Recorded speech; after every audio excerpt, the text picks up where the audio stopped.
All right, it's 9:06. I'm going to call this Adams County Board of Supervisors to order. Mr. Bradford, will you give us indication? Just our hands, oh gracious Heavenly Father, we thank you this morning, oh God, for allowing us to assemble once again.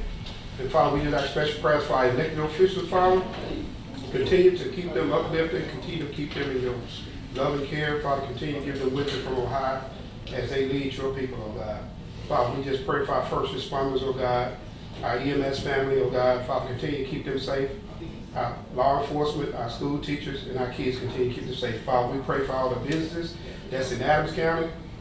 And Father, we just ask, oh God, that you show them grace and show them favor, oh God, as this community strives. And Father, we just want to pray for any loved ones that may have lost family members over the last 2 weeks. Father, we just ask, oh God, that you comfort the families, oh God. And Father, we just continue to pray for peace, understanding, and togetherness in this community, God. And Father, we just ask all in your precious Son, Jesus' name. Amen. Amen. Time for pledge. Pledge allegiance to the flag of the United States of America and to the republic for which it stands, one nation, under God, indivisible, with liberty and justice for all.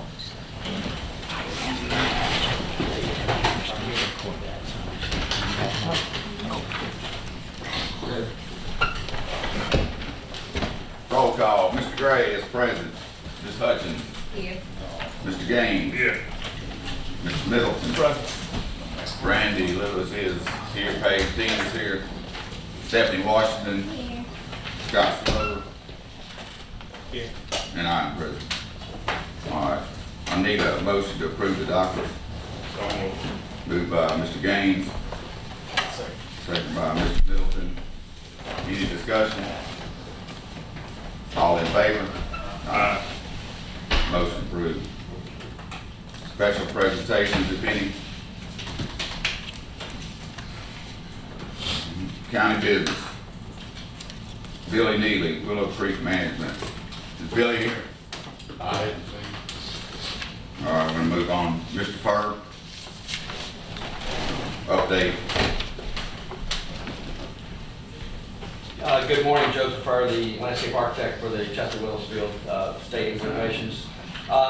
So, as you all know, the stadium was substantially completed and was used very successfully, I understand, for the baseball season. I'm here today to put forth in front of you my recommendation for final acceptance for 3 of the projects that we had working out there. So basically, when we do substantial completion, we have a punch list of items that were incomplete that need to be corrected before the contract is fully executed, fully completed. The first one is for the bleachers. This is for Han Enterprises. I have inspected the site last week. All of the punch list items are taken care of, so I believe that the project is acceptable to be to receive final acceptance. So I have a signed recommendation of acceptance. I have a signed certificate of compliance with the ADA, as well as their final pay application that will release their retainage. The amount for the retainage was $23,082.50. So it's my pleasure to recommend that the bleacher project be accepted as complete. Also have the same documentation for the field and stadium renovations. This project had a punch list also that needed to be completed. I inspected all of that. We walked the site with the contractor and I believe Councilman Alderman West. We believe that this project has been successfully completed. Again, I have a recommendation of acceptance as of May 7th, or today is the recommendation of the acceptance, as well as the ADA certificate. And then I have we've already submitted their final pay application, which releases their retainage. And so I recommend that both of these projects be accepted. I've also inspected the painting project. I do not have their final invoice yet, but it is, the punch list items that we had given them is also completed. So as soon as I get their final invoice, I will submit that to Paige. But I'd like to state today that project be completed and taken care of as far as final complete. The fourth project, which is the electrical, is not complete. If you recall, we did the sports lighting as part of that project, and then there was a change order to add some area lighting on the parking lot side of the building, as well as some safety lighting and lighting under the bleachers. Those lights have an emergency battery backup, and there's an inverter. The original plans, we intended to be able to put that inverter inside one of the locker room buildings that we were planning to build at the time. Those have not been completed, obviously, so we're having to just change the get a different box for the inverter so it can be put on the outside of the wall. So there's a delay on getting those materials. As soon as all of those materials come in, they will fix those remaining items in the contract, and then we'll deal with accepting it when they're complete. But it's not completed yet, but it's not affecting the usability of the facility at this point. So. Okay, Scott, can we do a motion excluding the painting and electrical? Is that part of the overall contract? Well, they're four separate contracts. So two of them.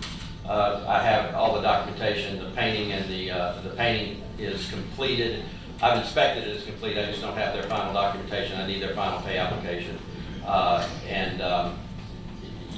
assume if you're okay with that, you could approve that, and we could just document it through Paige, and then she would have the go ahead to make that payment. Or if not, I can come back to the next meeting or whenever we get that. The electrical is not ready to be accepted. So.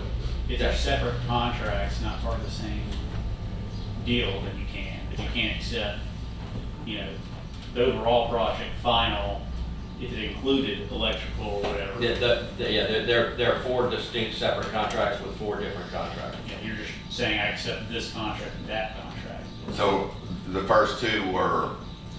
The first two, one was for Han Enterprises for the bleachers. Okay. The bleacher renovation. The second one was for Stubbs NK Contractors, which was for the construction of the field, the fences, the flatwork plazas, the dugouts, all of the other portions of the project that were completed. Those are the two that are completed and fully documented. Okay, so we can do them. If I could get a motion for the bleachers and NK for the general and the painting when they get the final documents. Because all you're waiting on is the final. Yeah, I need to submit a pay application to Ms. Dean so that she can, pay it, and I need to have that finalized so that we can, that she can pay. But it is approved. I just don't have it to give to her today. I have a question for President Wilson. I have a question. Did we ever get the fencing in? Have the fencing been put up? Yes. All that fencing been put up? The fencing that was included in the change order was, yes. Okay. Yes. Okay. Mr. President, my question is, I haven't been out there.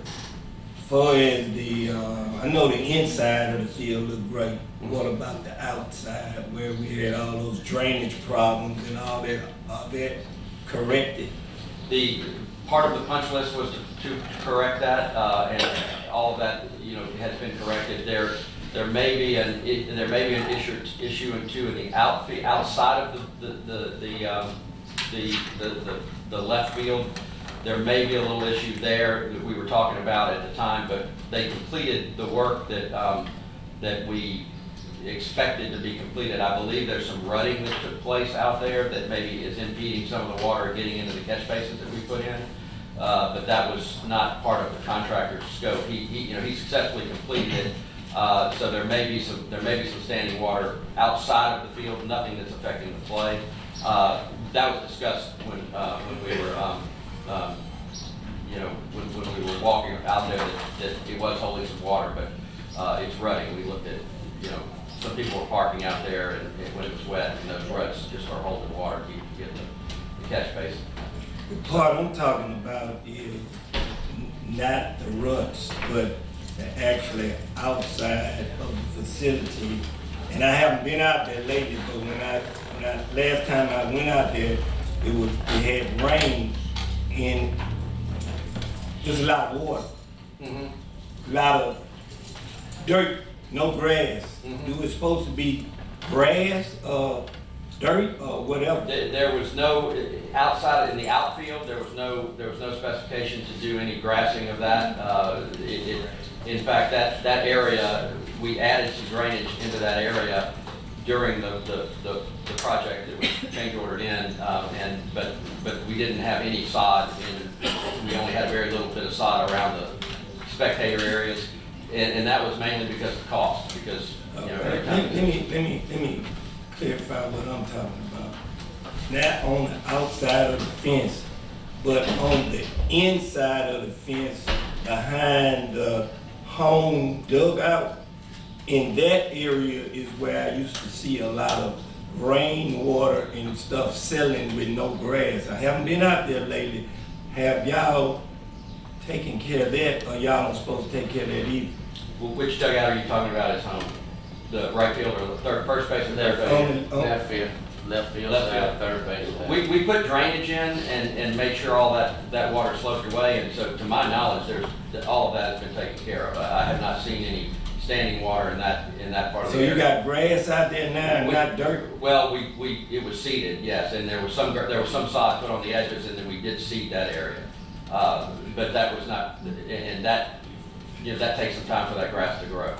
Okay, my next question But it should be is, drained. have anybody from the county, Johnny, Robbie, or anybody else been out there to actually look at this before we make a motion to relieve them of their duties? Johnny, you were out there on the final, when you walked through, I wasn't there, but me and Johnny met after that, but you walked through on the final. Yeah, first base, third base side, we talked about it draining good. The grass started filling. My only concern is out by the flagpole, where it's holding out a lot of water, where you talking about the ruts. Some of the drains are up higher than the surface itself. When we met with Nate, the contractor, he said some more drainage needs to be put in, and like it's gonna cost the county like another $6,000. I didn't know if that was in the contract for them to take care of that or not. We added, I believe, one drain. We filled that ditch in. We added one drain. The issue there is that the drainage that goes into the county drainage at that point is very high. So it's hard to get the invert, the grade elevation of those catch basins low enough to take water from a large area. So the easiest way to fix it is to add a few other basins because it's very flat. But that was not in his contract. His contract was only to add the pipe and the one drain, and then now we're looking at it and thinking maybe a couple other drains would help, but that's not in what we're accepting now. That's something that would we did not add it to the contract. If the rutting is part of the problem because it impacts that water even more. A little rut pushes up and it creates a puddle, and then it gets worse. But as far as what the contractor is under contract to do, that's all been successfully done. So, board, we have a awesome inside of the gate. What are we gonna do to make sure the outside not look like the inside, but don't look like it looked before they even got here? President, I did walk the field with Johnny. We babysat that exterior area of that field most of the season, trying to keep people off of it for that reason. Johnny and his crew would go out, put up barricades, caution tape to try to keep people off of it while it was wet until grass got established. I think once that grass gets established, it's gonna alleviate a lot of that problem. Even where Ricky's talking about, by that batting cage on the third base line. Johnny, it's already starting to fill in. We've been cutting. It's filling in pretty good in that part. They did oversee that, put hay on top of it, but we had a big storm came through right after that. One of the storms that tore the windscreens, it blew a lot of that seed off, you know, but the grass is starting to grow. Grass in the outfield actually just started to grow because the temperature just got to growing height, you know, to growing temperature at night in the last few weeks. But, you know, are we gonna have problems out there outside the fence with some standing water after big rain? Probably so. But once that grass gets established, I don't think it's gonna be the issue that Johnny, I mean, And I think the he's solution, the one cutting it. the solution, if it persists, the solution would be to add a catch basin or two, you know, like we're talking about, but you know, we're trying to get everything finished. We felt like, let's take a look at it before we spend the money that we may not need to spend.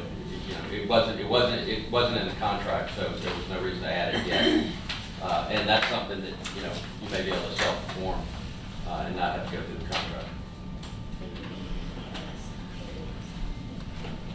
That rutting issues, if you're looking from home plate to center field to the left of the flagpole there, Yeah. is that rutting down by that?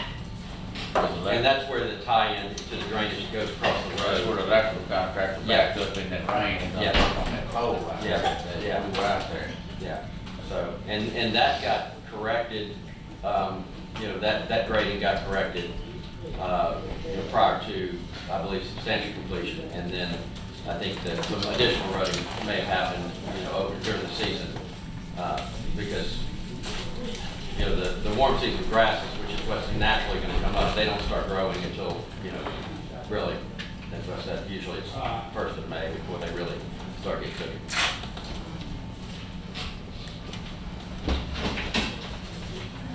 All right, so, can I get a motion, for the bleachers and the general? And we'll hold off on the, painting and electrical. So Moved by Mr. Middleton. Second. Anyone's?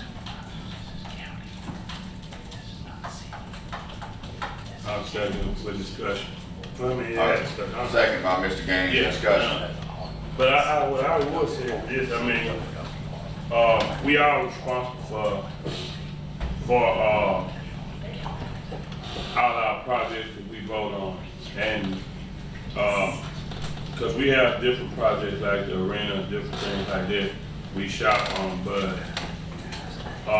you know, one of the things I said, we spend millions of dollars on the field and change order, and don't get, like right now, we got a great field everybody here talk about, but then we'll turn around and got a drainage with another change order.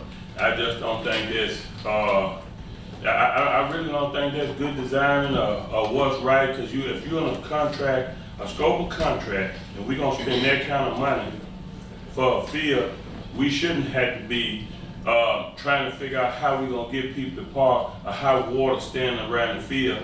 And then you gotta turn around at the end of the day, what's gonna end up happening? I heard you say it just then, another change or ain't in the scope of work. So for us to use it properly, as the grass, like Mr. Milton said, the seeds and grass grow and don't get it, then you already said the change or in the scope of work, the county out of more money. So where do we go from here with having a field that's great and you ain't got nowhere to park, or either you instead of having rutting issues because of the water holding, because you say the drainage is above that. Now, to me, it got nothing to do with it, but that's got to be in the design. Well, let me address change orders in general on this project. The change orders that we had on this project were, the first one we had was because we had unforeseen, undocumented utilities and grading in that right corner. So that was something that we addressed that we couldn't design to because we didn't know the information was there. The bigger change order was not because of lack of design, it was because we added facilities to the project that were going to be built anyway, but they were not in the first bid that we did.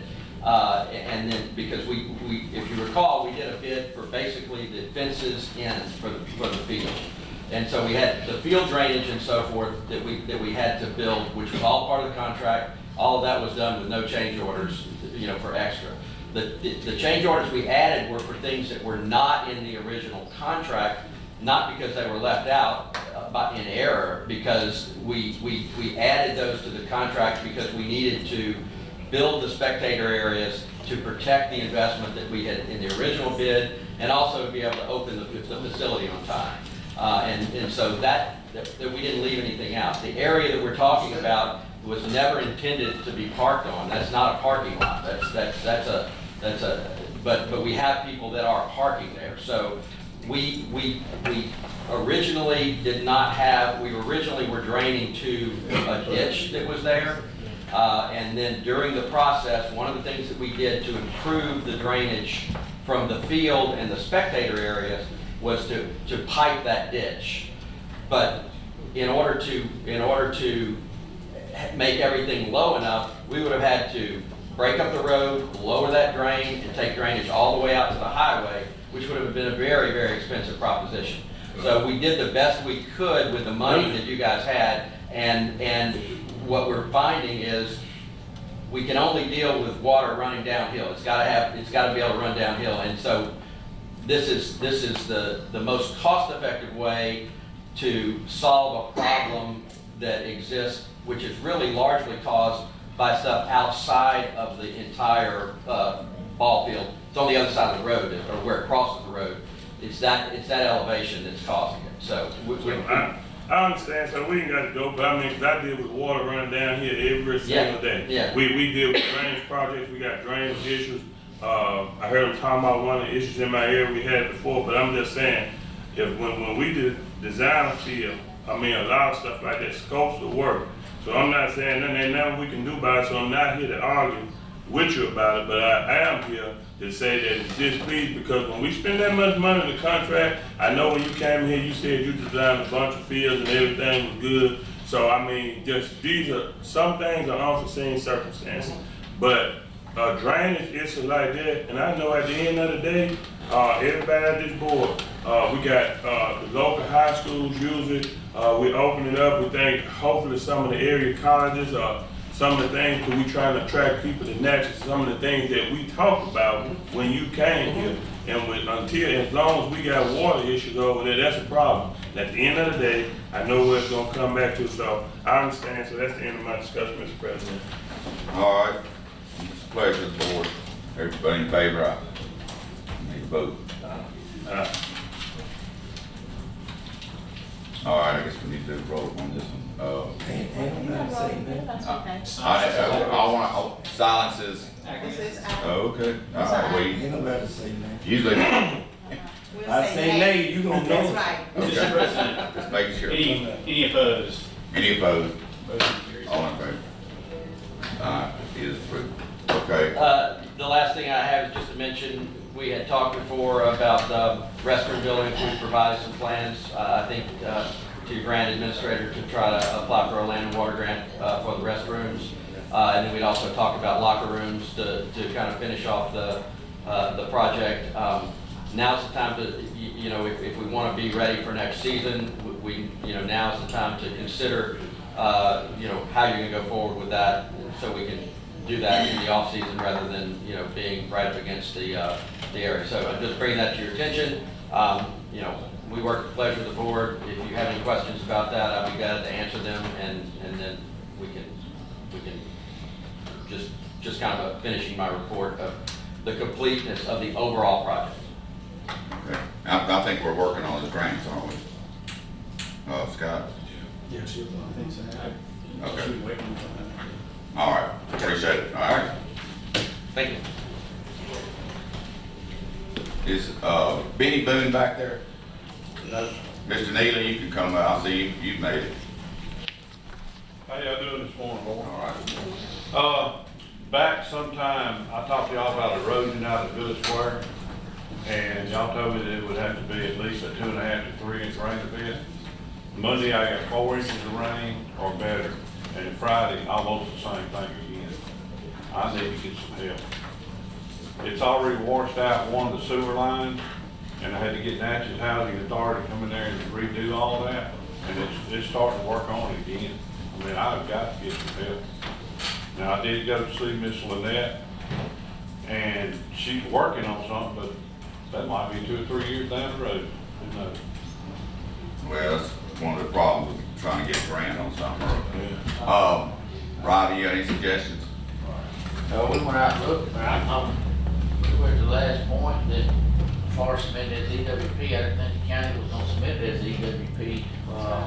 To try to do that, since it's water and sewer and all that involved in it, that we didn't want to get involved in doing that, because then we inherit it for life. Once they go in and do it, then we're responsible. Like he said, he just had it fixed, it's coming back. We're gonna go back and have to fix it, but I mean, that's up to the board, that's not me, but I thought that's where we were at when we left the last time. Scott, am I correct? That's where I thought we were. Did we ask Lynette to see if there's any grants available for them, and then we'll pursue it that way? Let me ask you, Mr. President, Yes. let me ask a question. With water and sewer, don't the CBDG go higher with water and sewer? And I thought It that. does. They probably do with low income. Excuse me, Mr. President, but it does, that's because the CBDG grant that I applied for when we talking about the water issue, you know, that the issue you have is the grant that we applied for, our bluegrass well was there, and they, we'll have to see nothing there, but it does go high. And I hate to assume, but I would think Lynette would know that, all about CDBG. Yeah, Alan is the one who came and did the, And she probably need to also look at DRA. yeah. They have some water and sewer grants that are out there, so, I'll email Lynette and see. yeah. I'll What's check with going on with DRA that? too. But even if it was an EWP for us, I mean, you're still talking years in advance. Years of that process. Well, I'm just trying to get something done for it, I'll lose it all. And we're trying to stay away from projects that really don't involve us. And because, like I say, once we finish the project, then it belongs to us. From then on, anything goes wrong, 10 years down the road, we're fixing it again. So, I'd check with her, make sure she's got 2 or 3 grants being worked on at the same time, maybe. Okay. All right, thank you.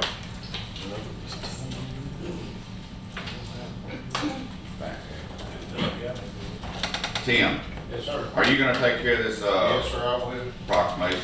Yes, sir, I will. Okay, because I doesn't look like Benny, Miss Benny's gonna make it. Not this morning. So you want me to introduce it, or? Yes, please. All right, so EMS week is this week. It's kind of about like law enforcement, nurses and everything else, kind of all your first responders go through a week. It's nationally recognized as the week for emergency medical services and their personnel. As part of that, every year we like to get a proclamation from the board so we can show that with our crews, and the crews understand that their efforts are being appreciated by the board and the officials in the communities that we're in. As such, rather than me standing up there getting a piece of paper from y'all and getting that proclamation, I have some crew members back here in the back. These are the people that do the work and where the rubber meets the road in the field. So they're out in the heat. And Okay. please, as the board, I'm glad to step up with y'all to do that right quick, and then I'll get each one of them to kind of give you their years of service, because we have, Okay. between what's here, we have a lot of years of service right here in Adams County. Yeah, come on, here.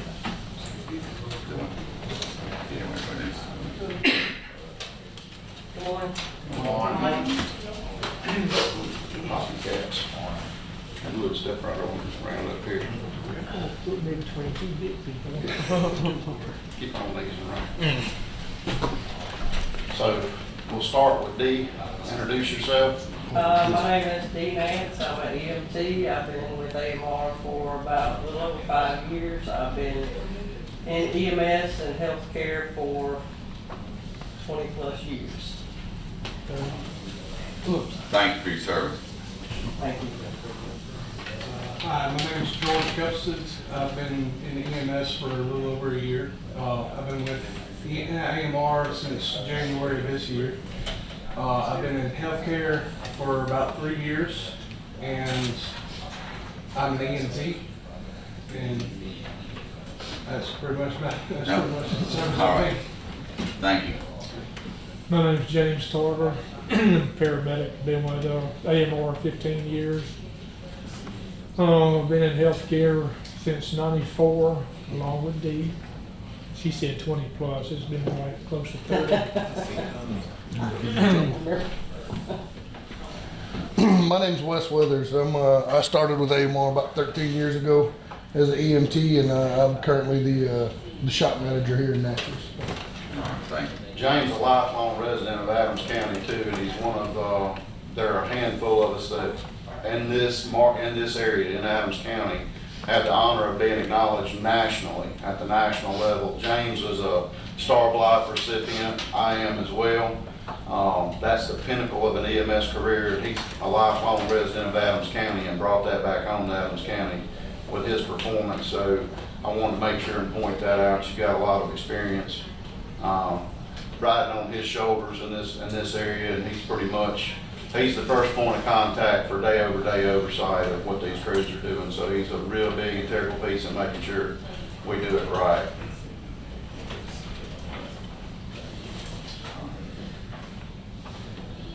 We're gonna read this proclamation. Got a little problem with it, but it's okay. You see the seal. Okay.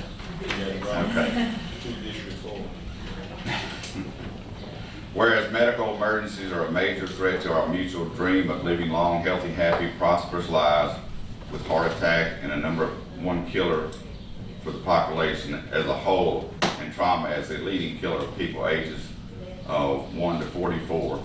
And whereas Adams County recognizes the need for a strong emergency medical service system for reducing death, disability, grievous sorrows, and erroneous financial loss from major injuries and sudden serious illness.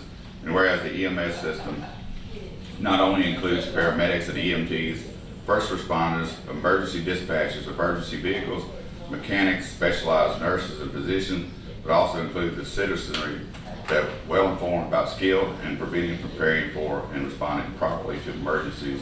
And whereas local EMS professionals, career and volunteers participate each year in observance called National EMS Week, a program coordinated by American College of Emergency Physicians. And whereas the year National EMS Week is May 19th through the 25th, 2024. And whereas our local EMS professionals, career and volunteers use the week to educate citizens about EMS systems and how families can help their rescuers help them when emergencies strike. And whereas EMS Week is also an opportunity to shine a positive spotlight on the work that our local EMS professionals do each day. Now, therefore, it be proclaimed and resolved that May 19th through the 25th, 2024 shall be known as Emergency Medical Services Week in Adams County, Mississippi. And that we encourage all citizens to work with our county and city emergency medical technicians, paramedics, first responders, and hospital emergency department personnel to prevent emergencies, such as by wearing safety belts, using child safety seats, post the vital information that family and rescuers will need when prevention fails, such as making sure that house numbers and mailbox address are easy to read from the street by day and night. Call for help properly, which includes calling 911 first and fast, learn life-saving skills such as CPR, and becoming a first responder, and support your local EMS system, such as yielding to emergency vehicles, being a blood donor, and staying informed about EMS issues. And whereas we express our appreciation for all the work of EMS workers in Adams County, Mississippi, and with the continued success in serving the people of our county and city for moments of greatest need. Thus resolved this 20th day of May 2024, the Board of Supervisors. And thank y'all so much. And Mr. Tarver is George Tarver. Was that your? Yes, sir. Your grandfather or your father? Father. Okay, I knew George for a long time, worked in the oil field together. But thank all of y'all so much for what you do. Appreciate it. You know, I've never seen most of y'all, which is a good thing for me. That means I didn't need a lot of help somewhere, but I know a lot of people have, and thank y'all for your service. Thank you. Appreciate it. I want to also say thank y'all too, for all first responders. Y'all are very important to our community and important to the world. And I know y'all don't hear it a lot, And I know y'all sometimes have a dangerous job, you have to go in dangerous areas, so I really appreciate the job you do, and I want to personally say that. Okay, and, I need a motion to adopt this proclamation. So, moved by Ms. Hutchins, second by Mr. Gaines, all in favor? Aye. Motion approved. Thank y'all so much. Thank y'all.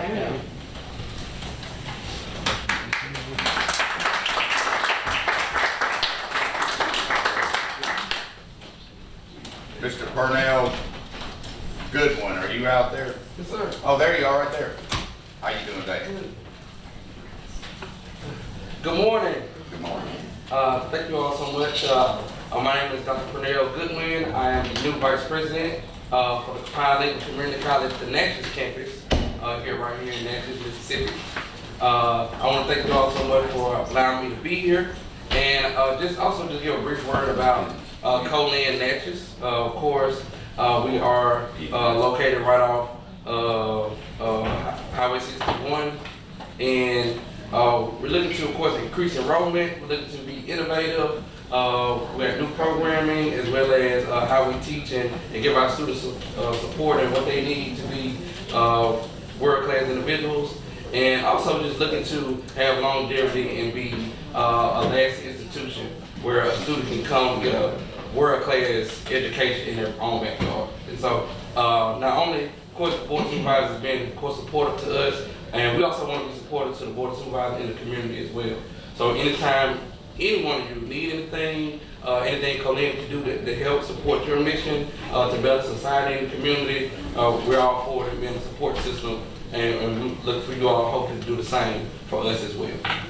Thank you, sir. Yes. Y'all, Yeah, go ahead. Just say, I want to thank you and welcome you to Colan. I know it's going to be great, and you'll do a good job. My daughter did graduate from there with her associate degree, so you know it's in Western. So I just want to welcome you aboard. If there's anything we can do for you, don't hesitate to call. Yes, ma'am. Thank you so much. Yes, I want to say welcome, and we appreciate it. I want to let you know, and I know y'all got a lot of new programs. And I heard y'all in the process of getting a new decent instructor out there. So I do want to say, if you have any problems or need anything, feel free to call on me, because I started that DESA program out there. I built that DESA program from the ground on a $2 million grant. And so, I know that DESA program from curriculum, we built the curriculum and everything. So if you have any problem or need any help, everybody out there that's been there know me, feel free to call on me, or any other things y'all have in the community. I always support, and I appreciate what you do. Okay, thank you so much. I would just like to say welcome and congratulations. And at the end of the day, just remember, teamwork make the dream work. Yes, sir. Yes, sir. All right, apparently y'all are the business of the month, and you get to carry this banner. Okay. I'm sorry, we're having this discussion over here. We got to take a picture. We've got to take a picture.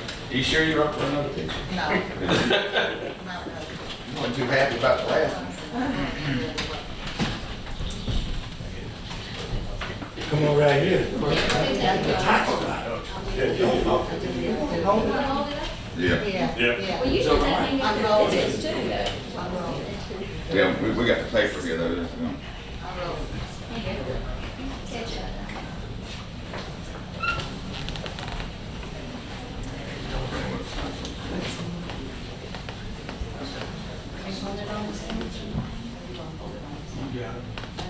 Show them, take your head. Ah. They're nice, aren't they? Really? Good deal. Got it. Thank you. Thanks to everybody at Colin for what they do.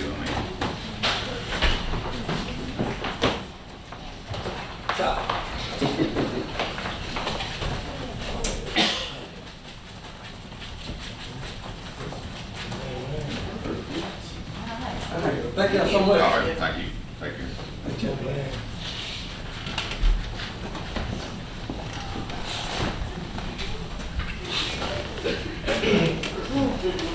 Did we get that proclamation back? So we can resign.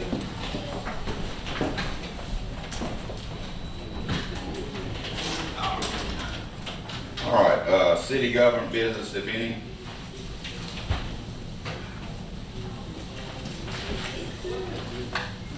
All right. On business, Mr. President, I want to mention is that they did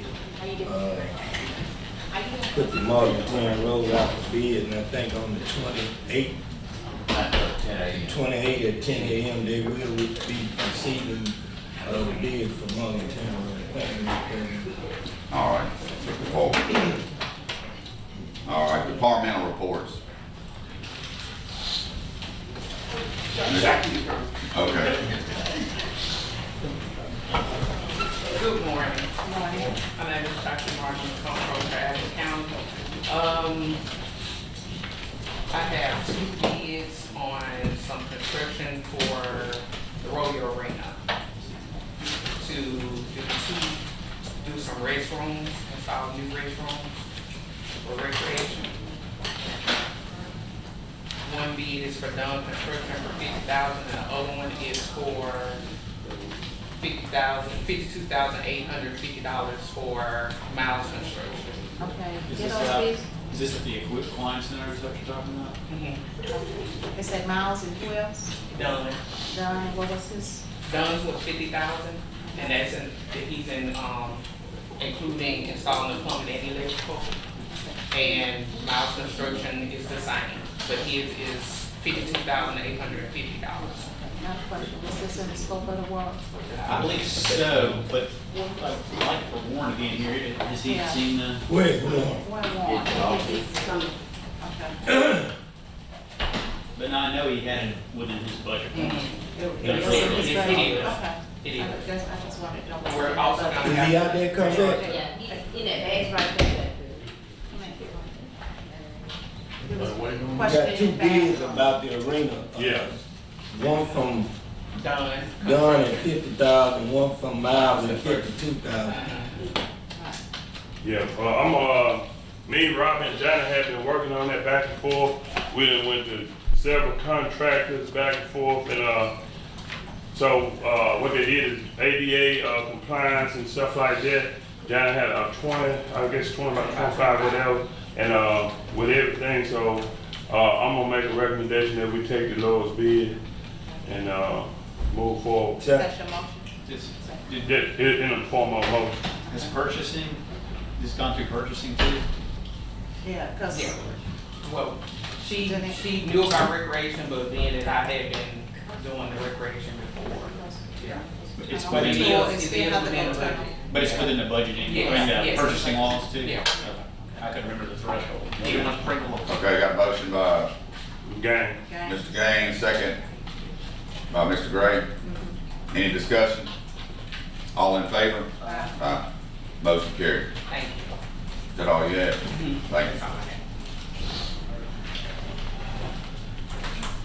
No, come on, go right here. Good morning. I need to, I'm Corbett McNeil, the inventory clerk, and I'm asking for permission for myself, the inventory clerk, the purchasing clerk, the dean price, and the receiving clerk, Ms. Claudia White, to travel to Jackson for our certification August the 1st. So moved. Okay. Motion by, And we will have to go up the day Second by Ms. before because the, Oh, who was the second? Me. Second by Mr. Gray. And carry the motion. let's get some discussion. Yes. Any discussion? Go ahead. well, we'll have to go up the day before because that class starts at 8 o'clock in the morning. So we will have to leave home at 6 in order to be up there on time. Okay. It was yourself and Deneen Price. And Claudia White. Miss Claudia wasn't here Friday, so I wasn't able to get her stuff signed. Okay, I don't have her I'll paperwork. get it. Okay. All right, any more discussion? All in favor? Aye. Motion carried. Thank you.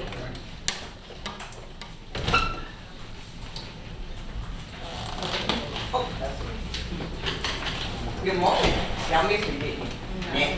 Okay, two board orders. Excuse me. I'm sorry. Name and department. Oh, I'm Peggy Haywood. I work for Larry Hughes, the assessor's office. Thank you. Alex Custom on Hammond Street, his mobile home burned 3 years ago, and we're asking to remove this year, and the cost would be $37.06. So moved. Do you have a list of those, or is that the only one? I have two. No, I mean, Okay. Yes. They've already made a motion and seconded by Mr. Middleton. Any discussion? All in favor? Aye. Motion carried. Go ahead, I'm sorry. David Kelly at 1335 North Highway 61. Somehow or another, a house got put on his land, and there's no house out there. So we're asking for it to be removed in the amount of $511.21. The house is on another parcel, and it is being assessed. Yes. Moved by Mr. Gray, second by Mr. Middleton. Any discussion? All in favor? Aye. Motion carried. And thank you, that's all I have. That wasn't so rough. Now. Good morning. Okay. Just want to ask the board permission. Johnny Williams, maintenance supervisor. Want to ask the board permission to take some bids on getting outside of the courthouse pressure wash and painting. Okay. We pressure washing and touching up, or we're gonna paint the whole courthouse? I'll say to do some bids and see where we stand and go from there. To get bids both ways. Okay. Do we have this in the budget? No, we don't. I just want to bid, see where we stand and try to see what we're able to do. Okay. Let me ask a question. Have you gone around the courthouse and looked to see just how bad it is? Yes, ma'am. All right.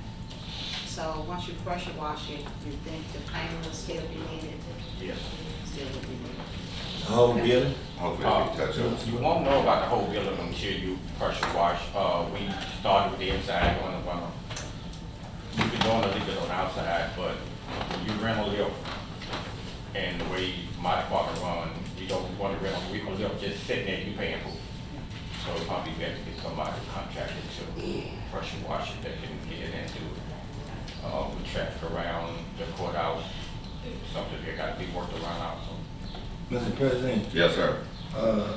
Johnny, could you take some pictures? I can do that.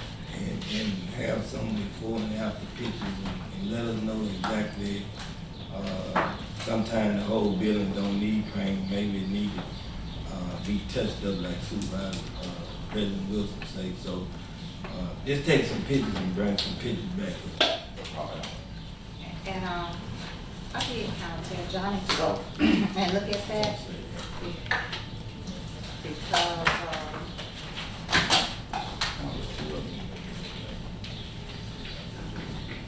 I think got in a car.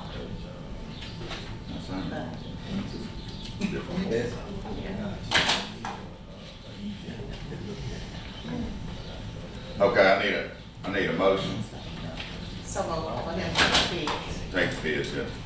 Moved by Ms. Hutchins, second by Mr. Gray. Any more discussion? All in favor? Aye. Motion carried. Thank you, Jennifer.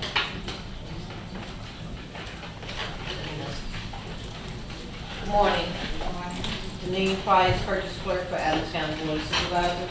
I would like to spread the procurement card across the minutes for approval for April. So Need a motion. Got a motion by Ms. Hutchins, second by Mr. Gray. Any discussion? All in favor? Aye. Motion carried. Any questions? That's all I have. All right, thank you. Good morning, board. Good morning. Samuel Minor, Veteran Service Officer for the county. One thing I want to present to you guys today, we have a veteran stand down on June the 15th at the Safe Room. Would welcome all the board members, anybody else to come by and to see what the veterans, to say hey to the veterans and stuff. We're gonna have people from the state benefits come down and speak to the veterans, and also people from the local area. Okay, I see your flyer here. Is this gonna be online, and are you gonna have this spread out? Yes. So everybody will know about it? Yes. All right. Saturday, June 15, 2024, from 11 to 3 at the safe room. Okay. Yeah, we'll be back. All right. Appreciate it. All right. Anything else? No, sir. Y'all have any questions for me? No, sir. Thank you. Anybody? All right, thank you. Thanks, Sam. Morning. Morning. Darren Smith, fire coordinator. Two things. One, at May 29th, 2024 through June 2nd, 2024 is going to be the firefighter chief conference here in Natchez.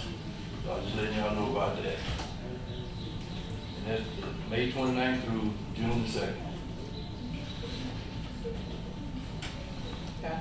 And also, I just need y'all to sign that proclamation about that flash flood we had. The board president, he already signed it, and everybody else signed. All right, you bring it up and pass it around. That's all I have. Motion for To approve that, to approve you ratifying the declaration of emergency. declaration of emergency. So moved. Ms. Hutchins, second by Mr. Gray. Any discussion? All in favor? Aye. Motion carried. Thank you.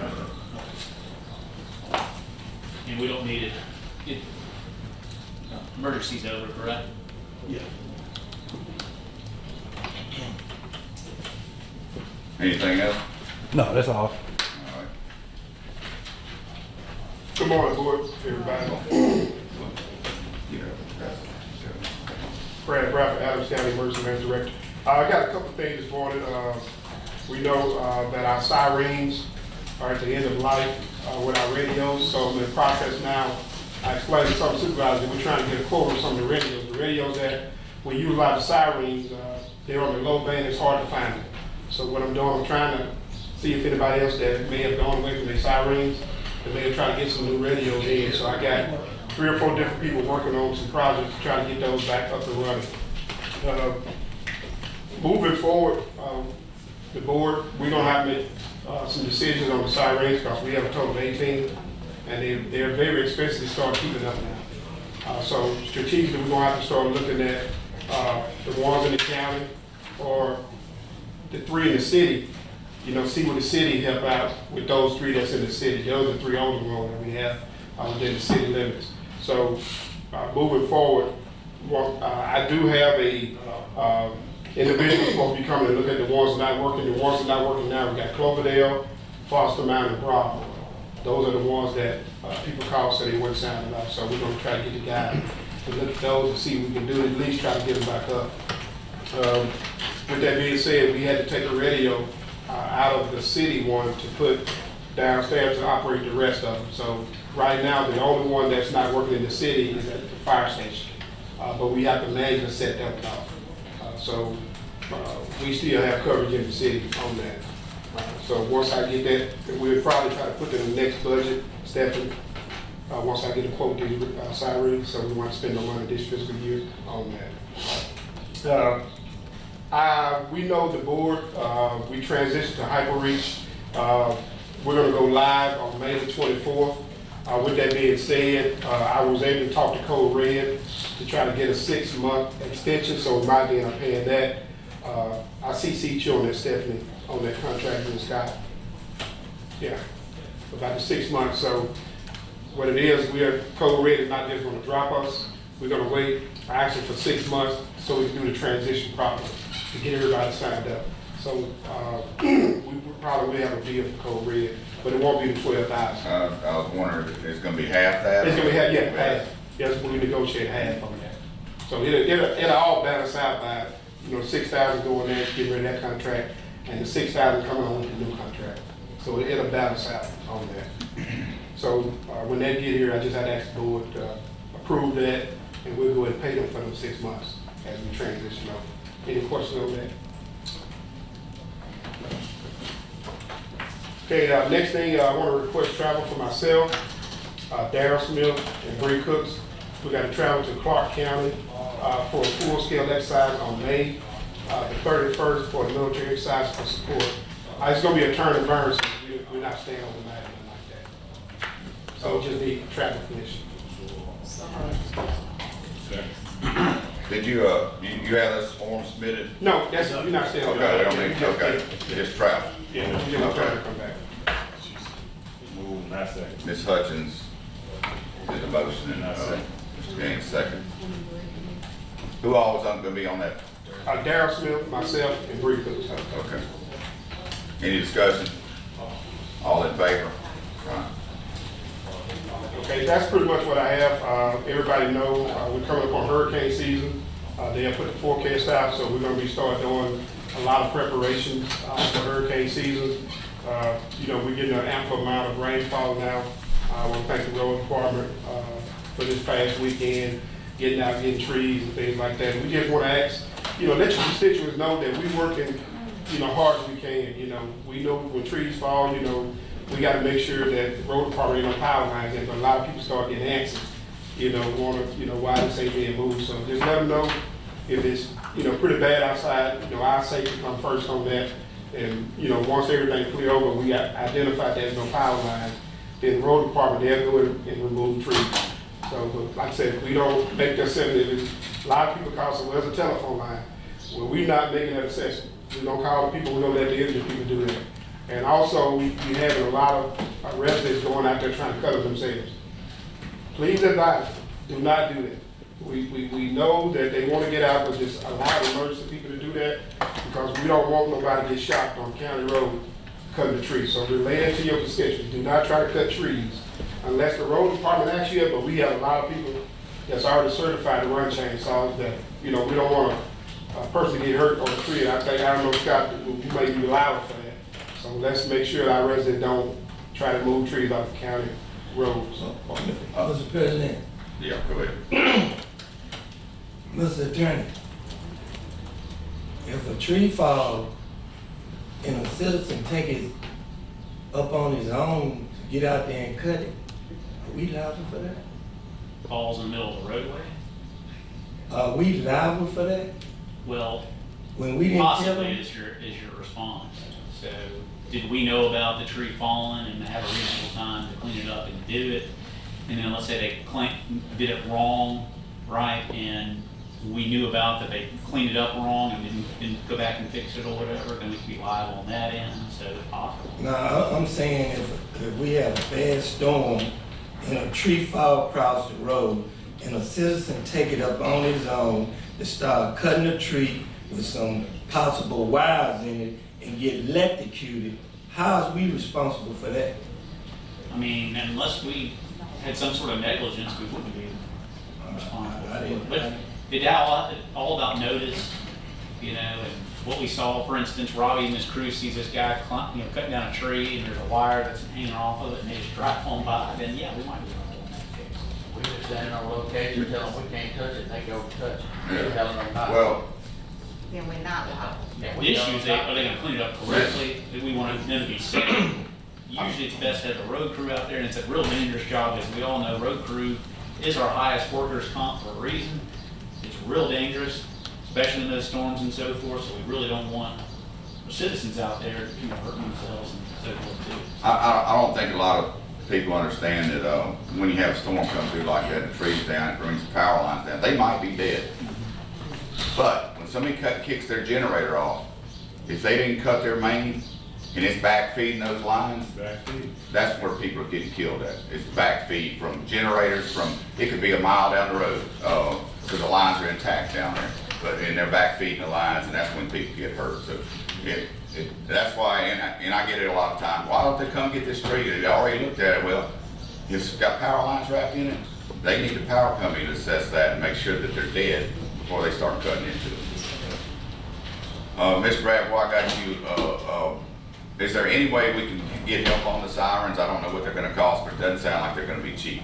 Is there any Well, monies? we have a mitigation project, but the mitigation is for new ones only.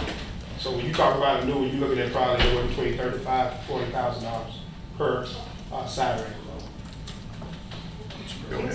Has the technology changed to where we wouldn't be required to have 18 on these new ones? Well, see, that's where we got to come in and say, do we need 18? Right. So that's why we need to make some decisions, because back then, when we put them in, it was a good thing. We didn't have code red, everybody had cell phones. Now, 18 is a lot for a county, for one municipality. I'm just gonna be honest with you, you know, the upkeep of it. So we have to make some decisions what area we need to try to salvage.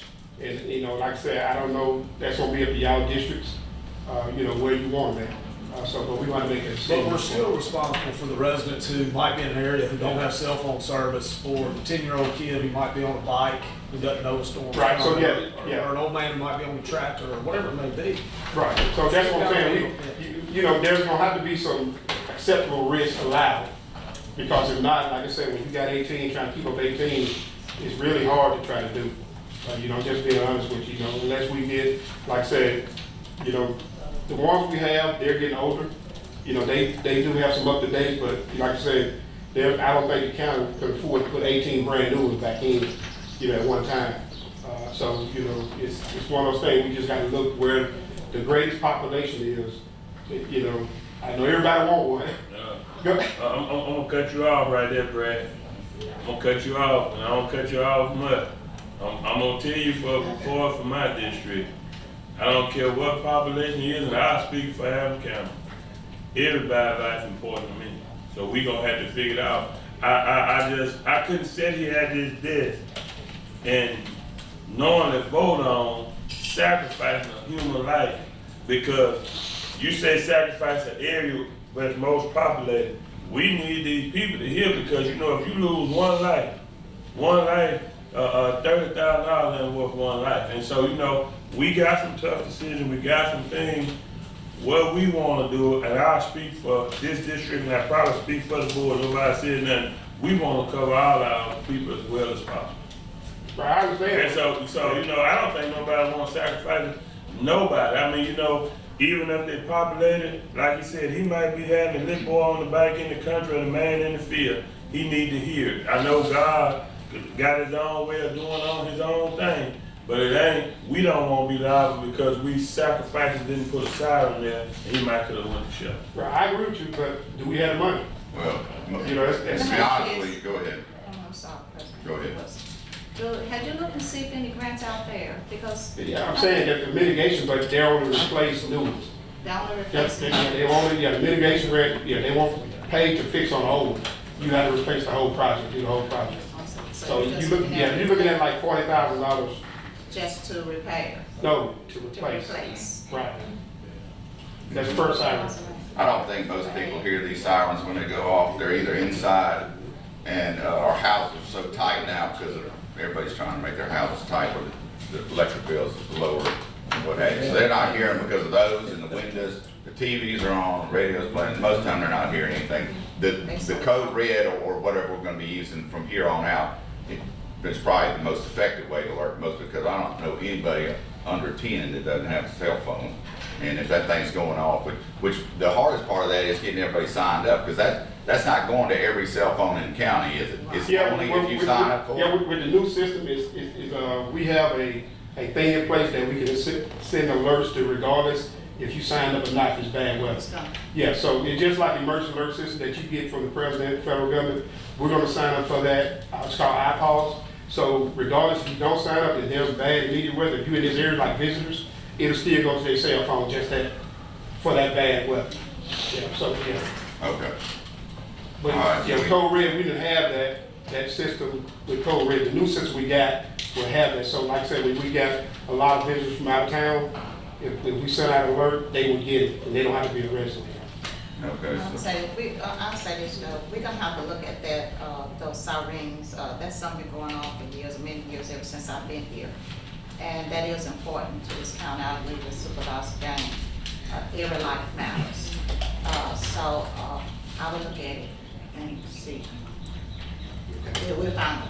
We have to find the money, we'll find the money. All right, Mr. Bradford, is that all you had? That's all I have, any more questions? Okay, All right, thanks. appreciate it. All right, thanks.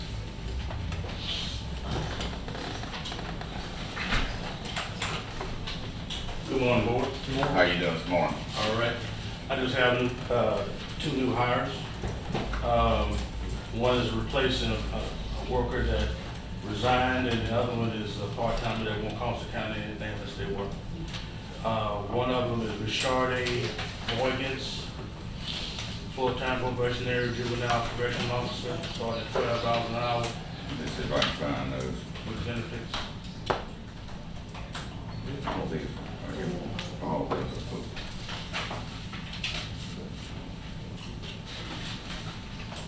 Did you turn those in? And I do have, all the paperwork y'all need to sign if y'all need it. You do have some? Yes, I do. Because I don't have it up here. Everything I've got here is for the lifeguards for the pool, I believe. Okay. And the other one is actually Thomas, part-time probationary juvenile correctional officer. This is a without benefits position starting at $12. So, All right, could you bring me that paperwork? okay.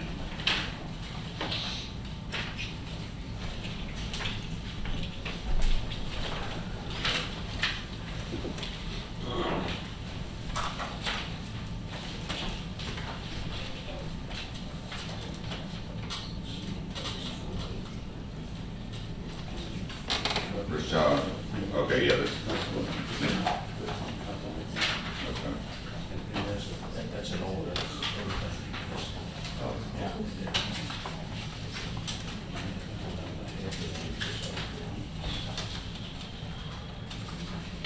This is the only thing I need, out of each one for right now. This is,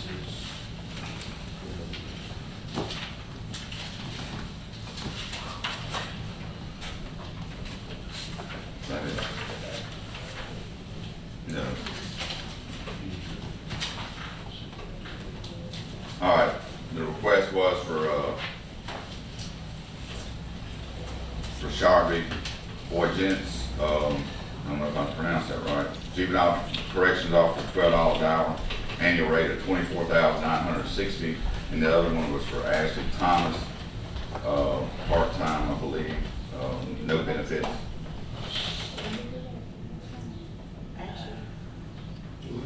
Ma'am? These are dated 5/7. But if we didn't get it, we'll have it this time. You heard the request? So moved. Moved by Ms. Gaines, second by Ms. Hutchins. Any discussion? All in favor? Motion carried.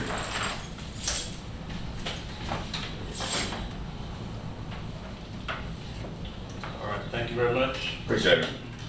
Here, you can come get the rest of this, I don't know, do we need to just get copies of this? They have copies of that already, right?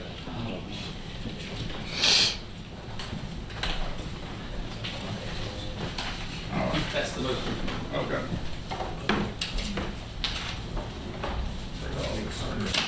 You got public comment? Not yet. All right, Mr. Dollar. Morning, board. Two things this morning. I don't see the engineer here. I was gonna talk to him about Scotland Drive at EWP. That lady's called me 2-3 times every week since it's going on. They've been out surveying, looking at it, so I don't know what they've designed or what, but I was gonna try to figure that out. I don't know if they called it US, but she's called me several times. She called me Saturday. I need to call her today. But, on Scotland on that EWP. Next thing I have, last board meeting in Broadmoor where the utilities were cutting the road. I put the pictures on every supervisors on the desk up there. 5 or 6 overcuts, 2 fresh cuts on Crown Court there in front of the daycare. That day working on those. Broadmoor asked for the road department to assist and try to fixing those cuts for them, but as I said, the last board meeting, I think we're opening a can of worms to go in and do something like that. We don't do it for any other utility companies, and once we do this for them, then we are, you know, opening it up. But like I said, that's left to the board. I was asked to bring some pictures, and I did, so y'all have them there, and that's the decision y'all have to make. I thought we already made that decision, so we would make sure that we weren't blowing tires out there, but they need to get on board about going ahead and putting asphalt down. Is that not the? I thought we was dealing with potholes. That's it. I thought we were dealing with potholes. Well, even if they were in the part where they had worked on, we tried to do that, but this, but if we go in there and start paving over everything for them, they'll never do what they're supposed to do again. We can't afford to do that. But I thought that's, Scott, what our motion was about last time. So I was here on that, on that last one. So He had mentioned, Mr. Gaines, not to cut you off, that you had been to their I had been board there, meeting. And so my understanding, I don't know what was here. The understanding that I had from the last meeting, the holes that you had, like the bad ones that we get called right on King Circuit and stuff like that, he wasn't asking for us to come in and asphalt. They was asking for us to come in and see if we cold patch them, and they would end up refunding us. We was gonna cut, the bad holes like King Circle, stuff like that, they didn't ask for asphalt, they was asking for cold patching. So that's not what was related. For hot mix. They asked for hot, no, they was talking about, you know, the hot mix and cold patch, just like they did. Okay, for instance, the hole that they had on Broadmoor Drive, the last time I brought it up in here, but by the time y'all got out there, when we voted to fix it, they had cold patching, and my understanding that they had changed leadership organization, and they was asking not to asphalt, for us to go in and try to, those bad spots that put cold patching. So that was not what was relayed here? No.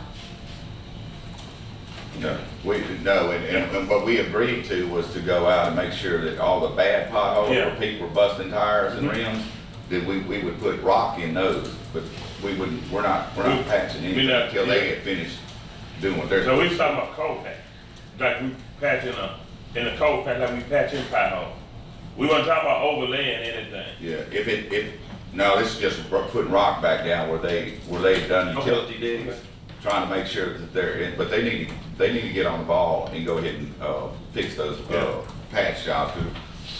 How many are 15 or 20 of them out there? I think it was 7 or 8. 7 or 8. And then it was several new ones, like I said, the Crown Court right there, where Crown Court from the daycare. It's they on the last page. They were digging and pumping out water when I was out there that day taking pictures. And there again, they're supposed to call and let us know when they're gonna make cuts. They're not notifying us anymore. They usually do it this week. So they want us to do something about Crown Court? I'm sure when they fill it back in, they want us to asphalt, and that's what he was asking for on the other. Mr. Attorney, is this gonna be considered as a illegal donation? Look at it and see. We have You need to look. I mean, to my understanding, I thought the potholes that was already there, we was gonna go fill those potholes and make sure that nobody bust no tires or whatever the case may be. Now, the new stuff that they doing now, this looks like this brand new on this page right here. We not gonna be responsible for going out there and doing that. We don't have the funds to do that. Well, I think we advised them last time, they need to go ahead and fix the ones they've already cut out, and they need to be fixed. And we would help them with the bad potholes. That's the only thing I remember us saying we do. And like I said, they did notify us. I guess I'll call them again today and tell them, we've already sent them the letters, talked to them, and they were, at first they were notifying us, letting us know we'd go out and take before and after pictures. They're not notifying us anymore. maybe we could set up, installment plan, like a reimbursement service. No. That's something that they can pay. But what I'm gonna suggest now, they took over new leadership. Robin, we find out next time, Mr. Gray, myself, ask them to get on the agenda so everybody can be on one accord. I happened to miss the last meeting when they wasn't here. So if you're under new leadership, we went out there before when I first got on, right? Did you go with us? Me and you went to board meeting. Me and you went to that board meeting. Me and you went. Yes. So what I'm gonna ask to do, you notify them, but ask that me and Robert be put on their next board agenda, they board meeting. Now, I forgot what they didn't have a board, and that way we can explain to them, just like the misunderstanding, you got new people in line, so you probably got some old people, they got new secretaries, they got new presidents out there. They need to be on the same accord on that, and I do totally agree. I'm not, but I still have them citizens out there. I'm not asking the county to go in and pay it because we can't afford it. But just like what y'all agreed on, a pothole out here. So I don't know where the mix up is, where the mix up coming, but I believe in before we had to do anything, we need everybody on one accord. And if you would, ask them to go on one accord, Robert. If you got time, hopefully nothing happening, we'll make time, we go out there and let them know what happened. And so we'll understand that we're not gonna be responsible for asphalting what they dig up. I've made that plain in the last meeting.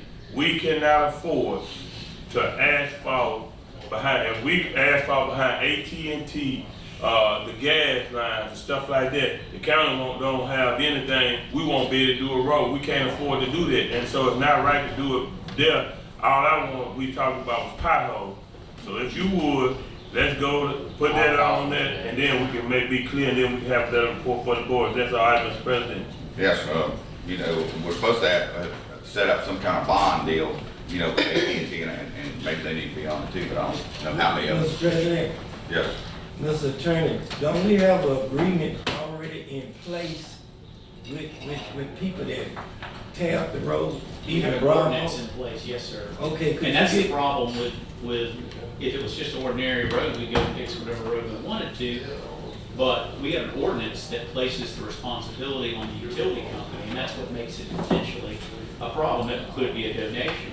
I'd also, if it's okay with Mr. Gaines and Robbie, if I could go with them too, because I'd like, if we can't, we want to get our roads fixed for the citizens and so forth. We don't want to give anyone a legal donation. If they're trying to get their affairs in order, maybe we can work out, this is how we're going to do these, and you're going to pay us X, Y, and Z to get them done, if that's how it has to be. Could you take a copy of the agreement? I take it, of the ordinance, I didn't have to. Yeah, Yes, so sir. that whoever new out there can have a copy of the agreement that we made with Broadmoor. Right. Okay, thank you. If that's okay. That's great.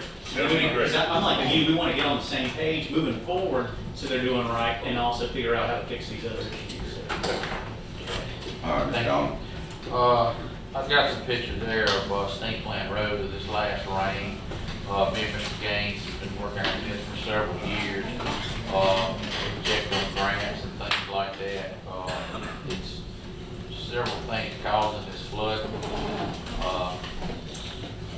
Pipe size, pond silted in, things like that that's causing all the flood between these houses. And then once it does, it gets to the roads, and the roads, the ditches are full from the rainwater come off the roads, whatever. So time after the water gets there, then it starts backing up into the yards. So I don't know what direction to go with it. Like I said, me and Mr. Gaines, a couple of years we've been dealing with this, and had engineers out there.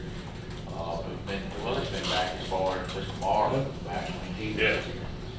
So, Mr. President. Yes. Please. So the issue, I know when I first came in office, we had this issue, and me and Mr. Gray, ended up, because I know they had the issue years before we came, and we ended up, walking, Mr. Wynn's house, the, pharmacist, they ended up flooding their house, but the water was coming off of Philly West over there. You know what Philly West is? Okay. The water was coming off of Philly West and flooding them from the back.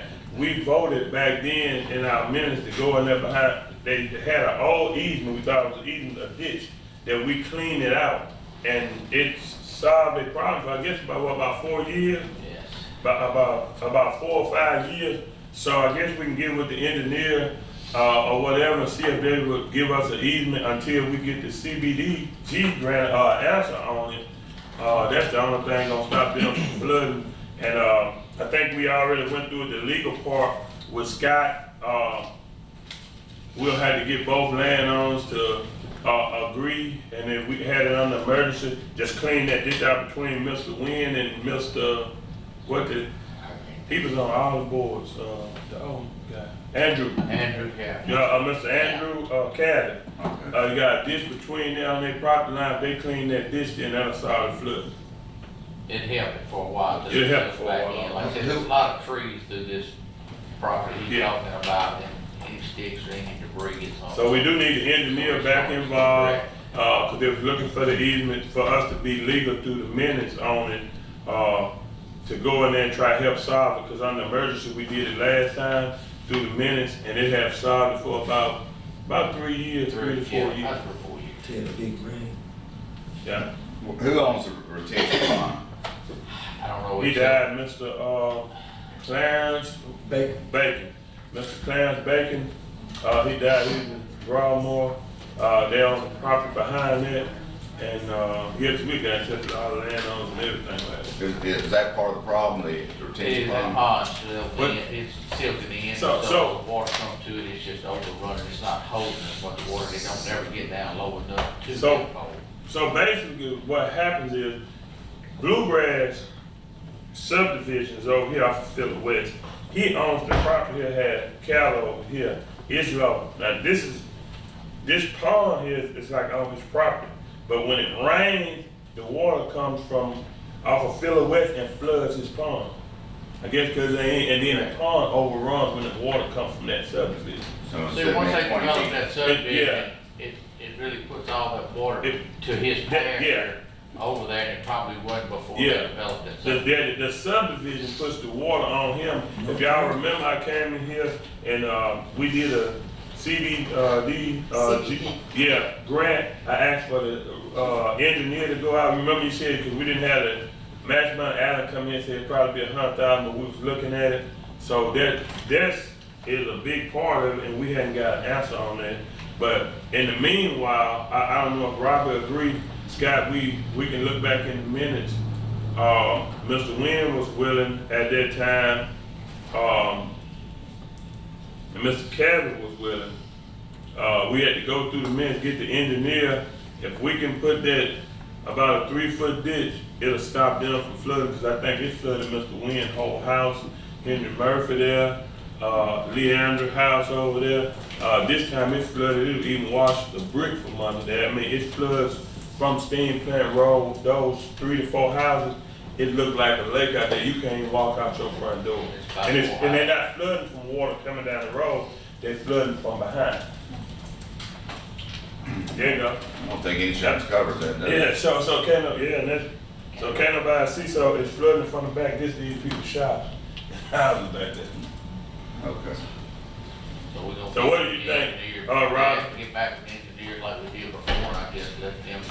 And we can get back with the legal part of it and clean that ditch, and it'll relieve the water off of it. Over the period of time, the trees there, it just silted in again, and trash and stopped, just like leaves, we had a bunch of rain, and I think that'll solve the problem.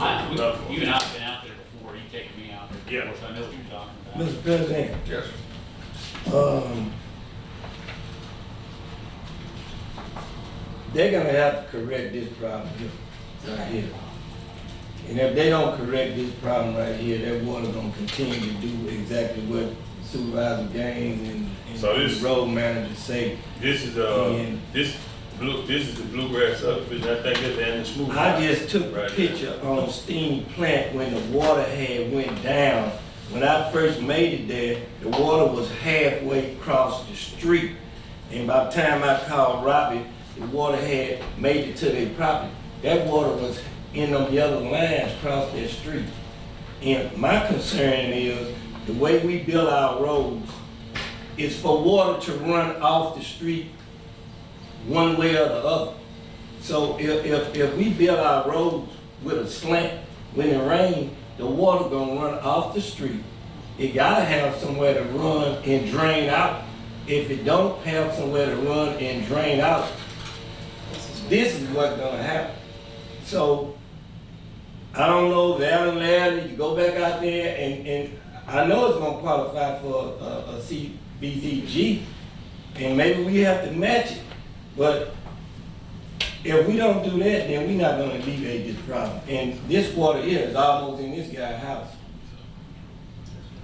So, Okay, Mr. so- President, I say this too, while Robert there, and so Robert, when we addressed it, the outlet of that water goes down Miss Peggy and Greg Wilson. So all of this water that you seen in the road, all this water you seen in the neighborhood ends up down on their property. And we've been down a couple times, we took the engineer from the meeting. So when we're addressing this, we need to address it as a whole. They got a big hole on their side. Because all that water is taken away, so we need to address it all. It's taking their property too. You been on there too? At the end, Right across from Across the Mr. street, Wynn, where we were parked. all the water goes out there. Remember I told you we didn't have to eat Tony, the other day? Ben Hill, James Meyer, you know James, the the Snap-on guy, what the other guy, the airport, that work on the airplane, Chris something? Chris Gibson. Chris Gibson, all them, so that water comes across the back of their property over there. I just want to bring it up so we'll be familiar when we address it. All right, one more water problem, Power Street. We got a bottleneck there, and it was fine when they developed Forsyth down on Myrtle. Power at the end, they developed the neighborhood 60, 70 years ago, and can handle all the water now that we've had all these big rains, the last 3 or 4 big rains. It's flood, getting up above and flood.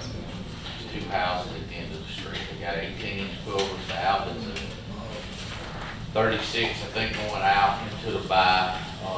Those 2 pipes probably need to be changed out. I was gonna give it to the engineer today. I might ask the board, when I get a hold of him, can he go down and look at it and see if he's thinking the same way I'm thinking, but that's what's gonna have to take place to eliminate that flood too.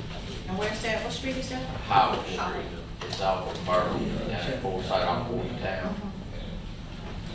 So if it's okay with the board, let me do that. All right. Does he need a motion for that, or he's just gonna contact the engineer and find out what we're gonna do and bring it back to with us? a plan. Yeah, okay. Or And that's all I have. Like I said, Brad touched on it. We've had a lot of rain, a lot of trees down. We've been busy. We worked coming out at 1 o'clock at night, staying all night, all day.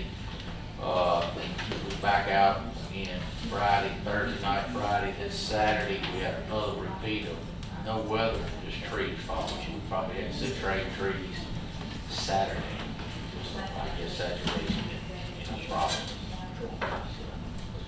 Anyhow, that's all I have, but y'all have something. Mr. President, Yes. Robbie, me and you talked about Country Club. I know they annexed that property when I was with the city, but I think they annexed to the left, and the road belongs to us, and the property on the left belongs to the city. So, saying that, I mean, the water don't have nowhere to go. It's standing on the street. And when you get a big rain like we had in the last couple of days, you gonna see what you got. And people don't slow down because of water in the streets. And even on Morgantown, they know the road needs to be fixed, but when it rains so hard, I got videos of people going 65 miles an hour, splashing water out on people's windshield. I guess they think they having fun or something, riding in the rain, but it's dangerous because if they hit that water and happen to hit a hydroplane, now you got a serious accident. So I don't know how we're gonna get this water off of Country Club, but look at Country Club while you look. Okay, I do have one more thing. EWPs, I know that's a big thing now. She submitted on 4/10/24, we submitted 12 sites.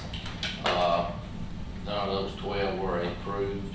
We're gonna resubmit Churchill and Kingston and one on Springfield Road.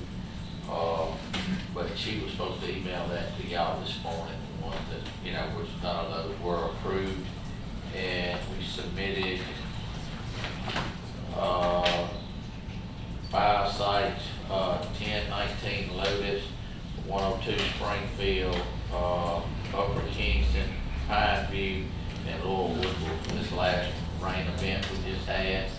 So once we get something from Norman, we'll email and let y'all know what's going on. All right, That is all I have. I see you got a, Adams County absentee report for one day. For me. That's for you? Okay. That was last Wednesday, Thursday, I had to give my mom back some time, whatever that was. Does that have to be by the board?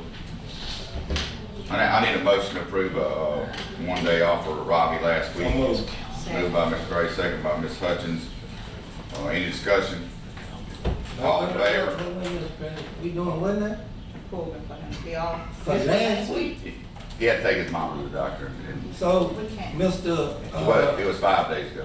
Mr. Legal Man, how do we do that? Can we ratify that? I mean,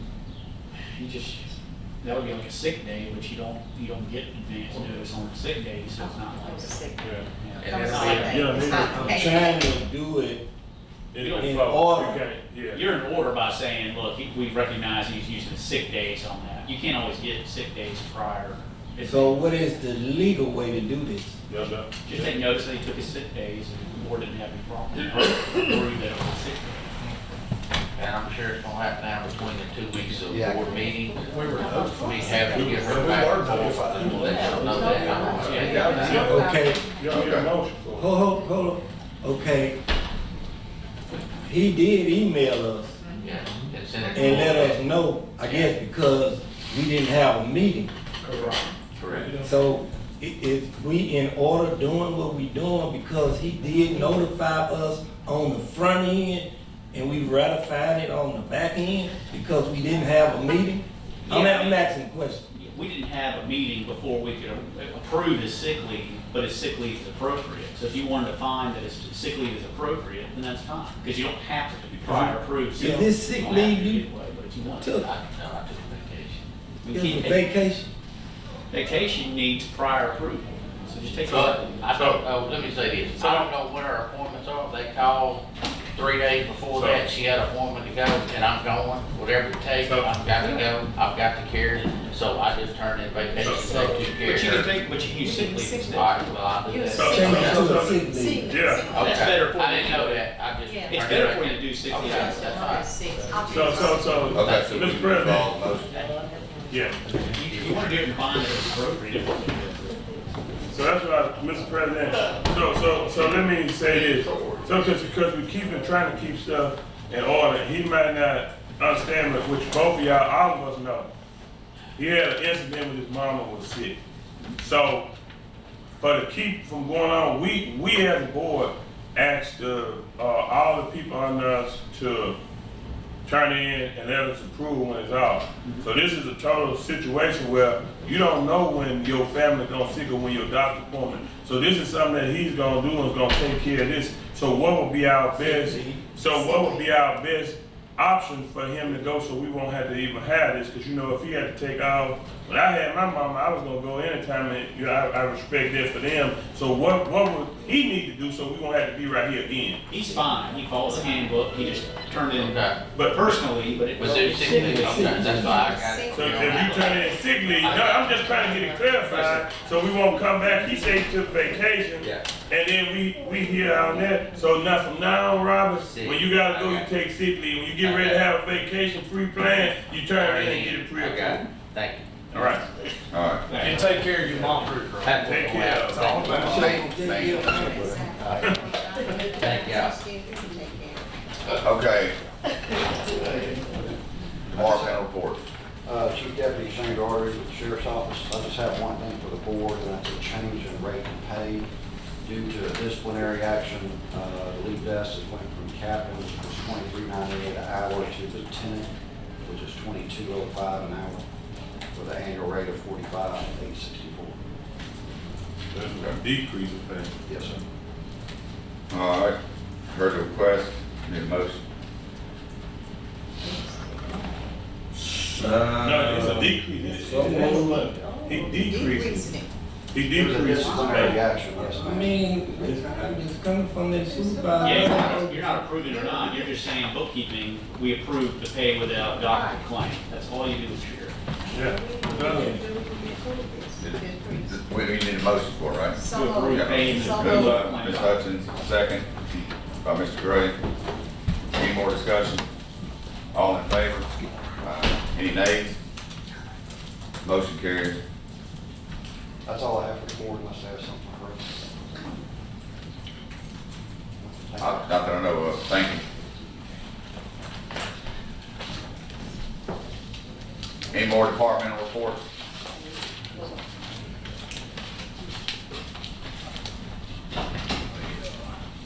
All right, public comments?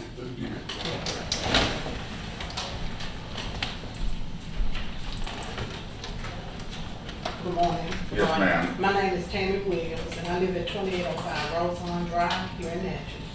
And I have a complaint. I've been having problems for the last 6-7 years on my home. And I come up here to the board because I went to Mr.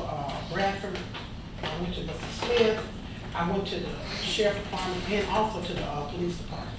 And I'm still having problems. One of the main problems that I'm having is that the police is constantly, the sheriff is constantly showing up at my home. They're asking me questions about, other people's property. I don't know about that with my cameras.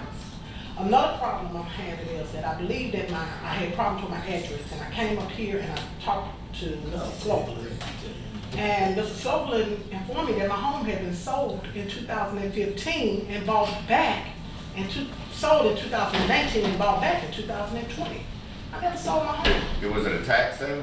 No. My taxes is up to date, everything is up to date, and he said it was sold to Monica Jackson. My home has never been sold. I've never sold my home. And Mr. Gaines was here with him when I came up and asked that question. I'm just having major problems with 2805 Roseland Drive. Mr. President. Yes, ma'am. She contacted me and she told me if she get her phone out and call 911? 911, Not that they're not gonna get her 911 call. That was kind of strange to me because I thought that bounced off of titles or whatever, right? That's right. So I'm trying to figure out why did she dial 911? She can't get 911.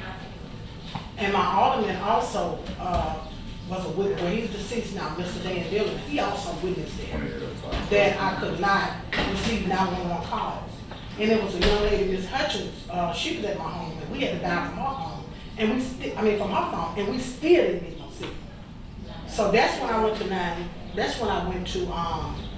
Mr. Bradford, and he explained to me that, they bounce off towers or whatever.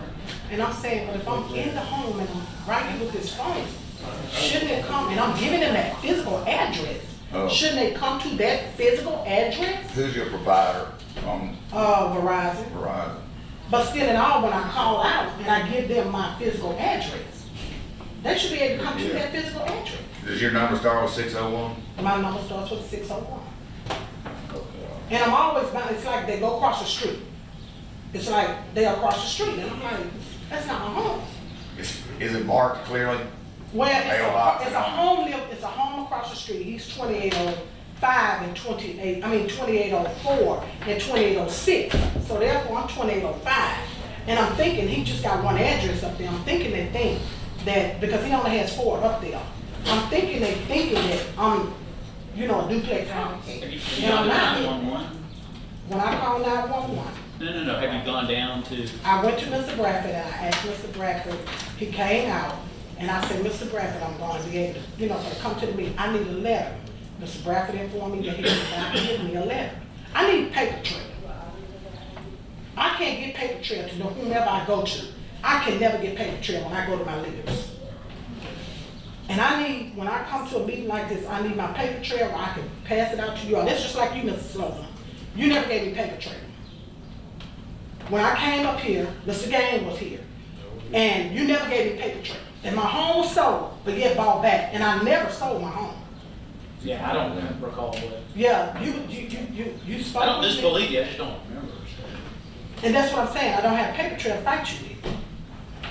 Fight me at all. Well, you don't have to fight you, but for the proof that I came here. That's what I'm saying. I believe that you said that, I'm not I saying. remember that. Yeah.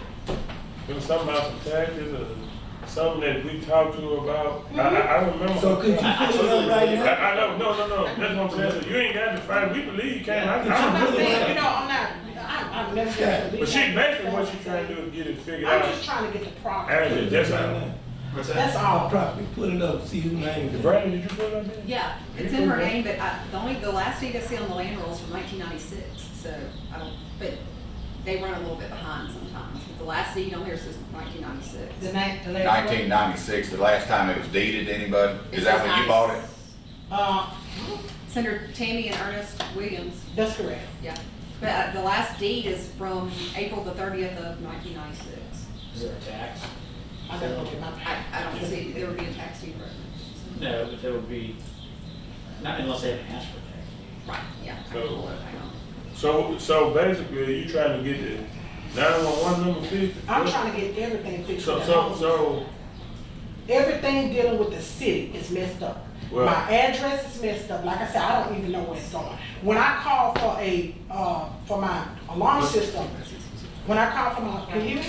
No, I'm begging for Mr. Graff. Right, get in here. When I called for an alarm system, that's when I was having problems with. Mr. Graff informed me, there was another lady there, I can't remember her name, but she said, no, it's not going to your home. When my daughter was there, she was calling 911. It never came to the office from my alarm system. So when my home caught fire in 2015, nobody knew about it because my alarm system did not notify my provider.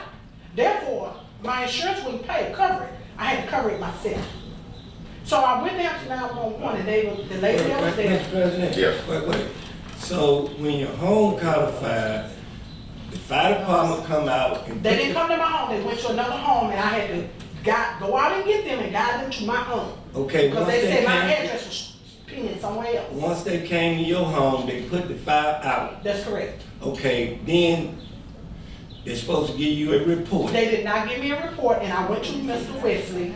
At the time, he was the fire chief, and he told me that the evidence was destroyed, and that they don't have paper to give me. I went back down there again. Well, I went to Mr. Bradford at that time. Do you recall it, Mr. Bradford? And I still don't have paperwork. I don't have anything to my home. No privacy, no nothing. So, Brad, let me ask you a question. If she died 911, what's supposed to happen? Well, if she died 911, whatever tower hit she uses, it hits up in the main city as well. It's going to go to the city. So they're going to pick up, and then, this the way it's supposed to happen, your address should pop up on the screen to say where it is. Now, a lot of times with your security companies, a lot of times you got multiple users on there. A lot of times, like remember, I think your daughter was on there last time, and she was getting alerts, but she wasn't in town. No. No, I'm saying she was, because she said on my phone she was getting alerts. Remember I talked about, I see probably changed that user because whoever the administrator is. I've always been a user. Right, what I'm saying is your daughter was on there. I'm telling you, remember I telling you your daughter was on that.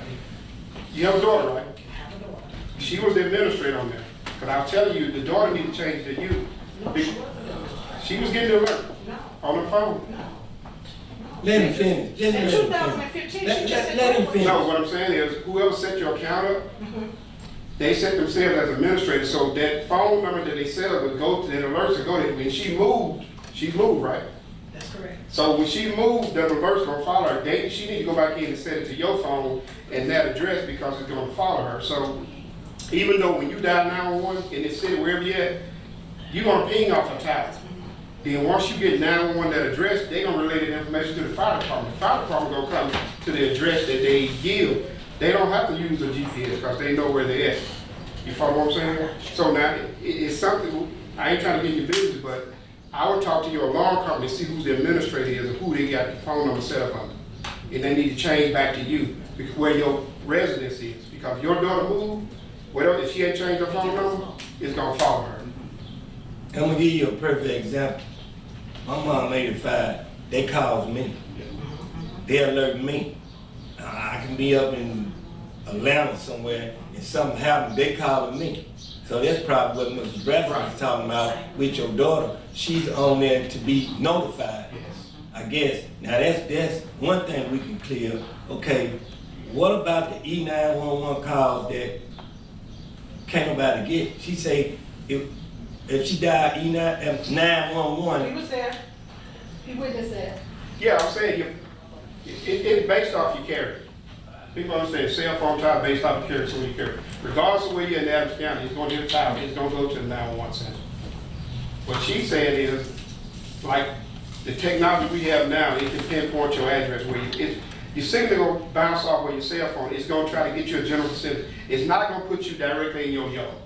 I understand that. Right, so, you know, that's what I was telling you, it's not gonna show, it may be a house over, but it's gonna be in that vicinity, because there's no address on the GPS on there. So that's why I was letting you know, but now you shouldn't have that problem. Okay, it went to the house way on the next street. Right, but it's It there. is 2805 Road, but it's abandoned home. But I explained to them 2805 Roseland Drive, that's another street, that's another name, and it didn't never come. And when they did come, the fire was already out. I never got anything for the fire department. And I did ask Mr. Brown. Hold up, because I used to be the fire chairman. Okay, when the fire department show up and the fire is already out, then No, he said he had to come in and check. They came in, they went up in the loft. He said, I'm glad I came in and checked because you still got a little fire in that, up in this, whatever they call you it. had to spray that, Yes. so you should have got it. I never got it. I mean, I think we're gonna need to sit down with her and with the right people and get this figured out. I don't think we'll be able to figure it out during the meeting, if that's okay with the board. Well, I Also, agree with you, 18. but the other problem is what problem you having with the sheriff department showing up? Well, the sheriff department, the same man seemed like he come out all the time, Mr. Williams. When he was with the police department, he busted up in my home and he said something about drugs. I don't do drugs. And I called Mr. Gray and I said, Mr. Gray, this man is in my home. I'm with all these kids and he's saying that I'm, messing with drugs. And Mr. Gray said, let me see what, let me see what I can do. So also Mr. Dillon. And I'm like, what is going on with these drugs? So I talked to, at the time, Mr. Mullen, Chief Mullins was the chief of the police department. Mr. Gray handled that. But this same man, he was with the sheriff department, and I'm like, I can't even get the sheriff's department to report anything because they tell me it's out of my jurisdiction. I have to go to the police department first. But he yet comes to my home and asks me about, I need to see your cameras because Mr. Paul Hargrave trailer got stolen. I said, my camera don't point at his shoulder. And he was like, okay, he's walking around, just stayed about 15 minutes. And I still don't understand the reason. Shane. This was, the sheriff department. Shane. Did he leave? Who is it? His name is Mr. Williams. He had a sheriff shirt I think on. Shane's gone. I don't wear glasses. We got a, Dark skin boss. Yes. we got a 911 No, you're talking call, about we got a deputy. Oh, He was investigating. okay. Get to the bottom of it.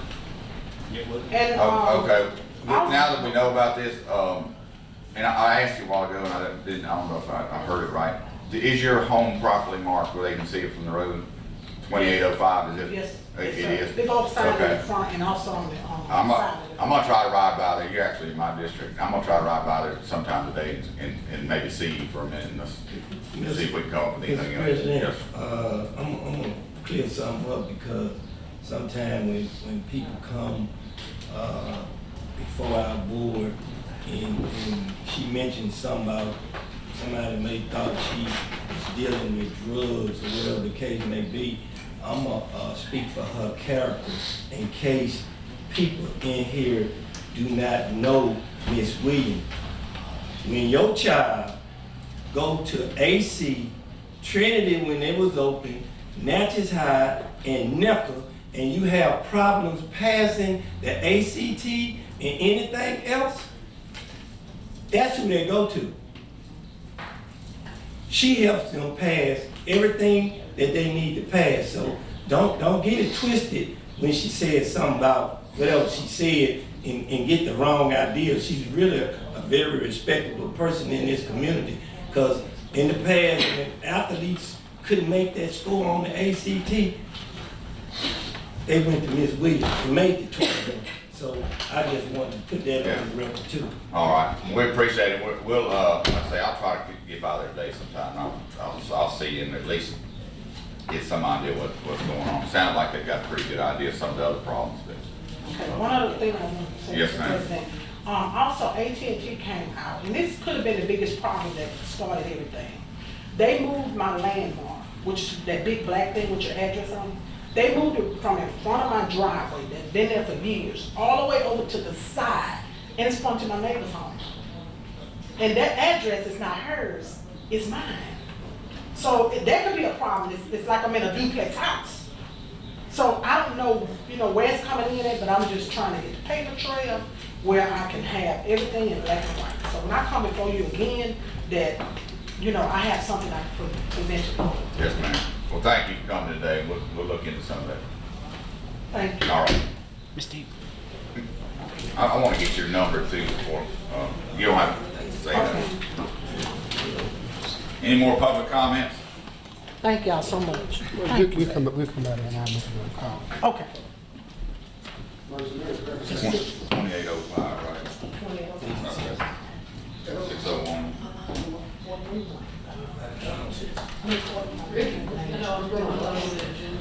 I just want to see if we could get an update on where we are on the process. Any more public comments? We need to go to, round the table.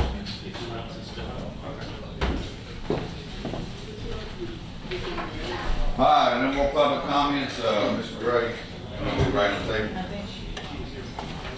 She wanted an update that progress from Scott, and you probably have to step out. Well, till he gets back, let's start.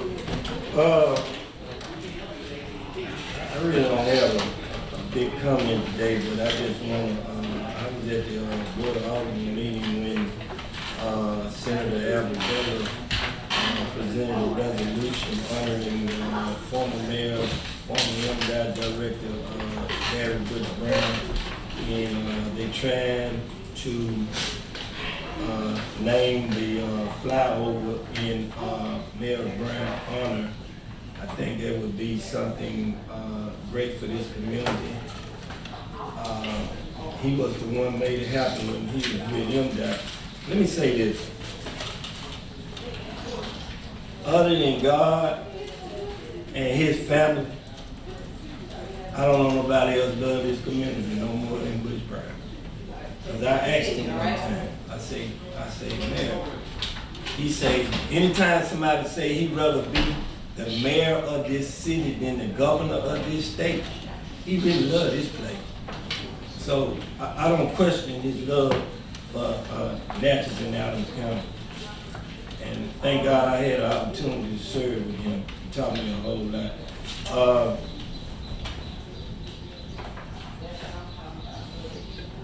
What meeting we went to? Southwest meeting we went to? Okay, everybody was bragging on the money that they received from the state. And I think Supervisor Hutchins asked, pull up Adams County and see how much Adams County received. And at that particular time, we received 0. So my thing is, we got to do a better job of communicating with our representatives and our people in Jackson, because there's no way in the world that all these counties getting all that money and we get nothing. 0. Ms. Brandon, I counted, and I may be wrong, but to my knowledge, we have 18 elected officials in the county. And the city, well, the mayor usually participates, but nobody from the city usually participate in the scholarship. The scholarship is for the kids, and I'm gonna say this. I was gonna tell you anyway, but from now on, we're gonna give those 4 scholarships out, and if we come up short on the money, then I'm gonna pay the money. So don't worry about ever saying the money ain't there money gonna be good, because, we always brag on our kids, but when it's time to put up, some of us just don't put up. And well, I'm saying it like I said, and I want everybody to know that don't put up. You need to just do what you gotta do, and if you don't, that's fine too.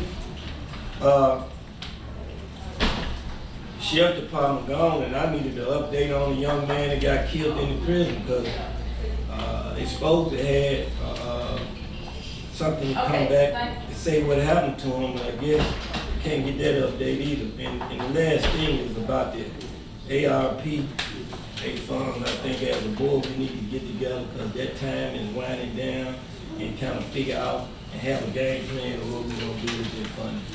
And last, I simply goes out to the Allen, former mayor across the river, Mr. Gene Allen lost his son, the Robinson family, the Fry family, and one of my neighbors passed away. She was 98 years old, Miss Watts. And that concludes my report. Thank you. Ms. Hutchins? I don't have much. The only thing I have is, I want to ask Robert this question is, the limbs. When I was riding the roads the other day, I noticed a lot of limbs that's hanging over the roads that's look like they're about to fall. Is there anything we could do about that legally? We don't reach them with that size, but, and I don't know, James had years ago, well, when he first got, say years ago, when he first come in office his first year, he was big on a bucket truck, trying to go around from some of these streets, but, that never happened, but, other than what we reached with the side cut.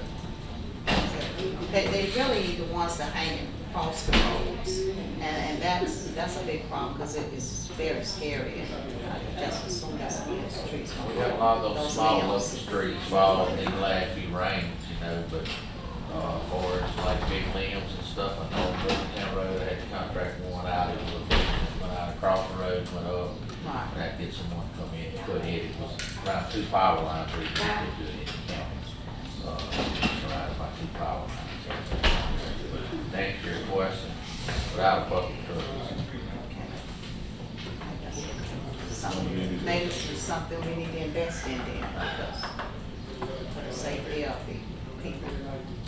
Mr. President and Supervisor Hutchins, what was the purpose of us paying all that money to all them people that supposed to came down here and maybe they put some super grow on these trees, because we paid a whole lot of money to get what done, Mr. Got all in there, and they were supposed to cut the ones that was dead, that's what we fight in battle, they cut some that had green leaves on them, so that's the reason they didn't want to pay, which to their mind. That's already been like 3 years ago. That's what's hanging, those green leaves. Yeah, as soon as you open it up and they get sunlight, they grow towards the sunlight, so that's why they're hanging all over the roads. Okay, that's all I have. Okay, thank you. Mr. Gaines? Just probably on that, that's something that we talked about, the bucket truck, that's probably something we need to actually look into. If we had a bucket truck and it actually had to be, you can have like the telephone trucks and stuff like that, and it's growing all over. We have had a lot of rain, and the more rain we get, then we're gonna have it growing, and I'm pretty much sure it's not a district in here that we ain't got trees hanging over, that we can, but some of them get dangerous, like the one on Morgantown, they're dangerous all over. But that's something else, and just piggybacking on what they said,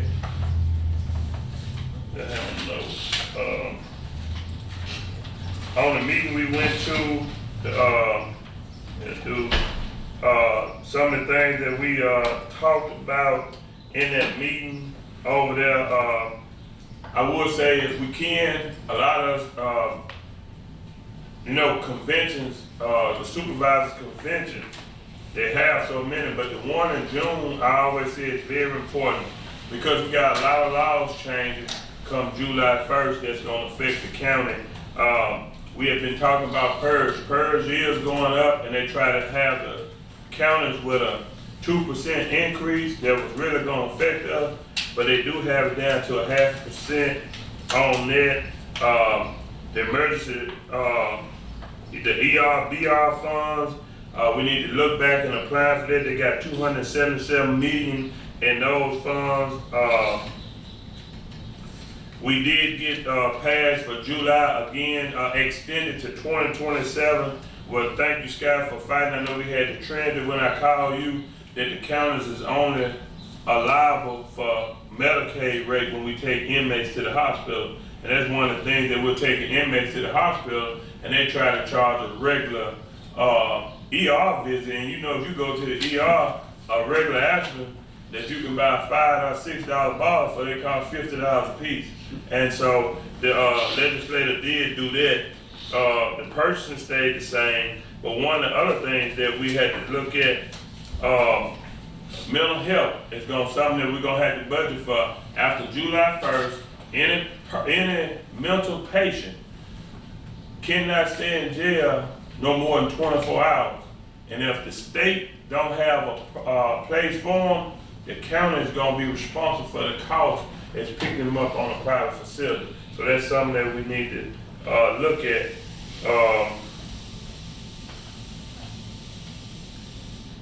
So another thing, Bill 1620 and House Bill 2492. So we back again on use tax money. Starting July 1st, on use tax money that only was used for roads and bridges, that we will be able to buy equipment with use tax money again starting July 1st on that. So I want to bring that to the board. And the other thing I had wrote down from the meeting, the ARP money that we had that they brought up, it must be dedicated to a project by December 31st of this year. We must have it dedicated and documented, and it must be spent by June of 2026. So it's got to be obligated. There was some notes I brought back, and from the meeting that we went to.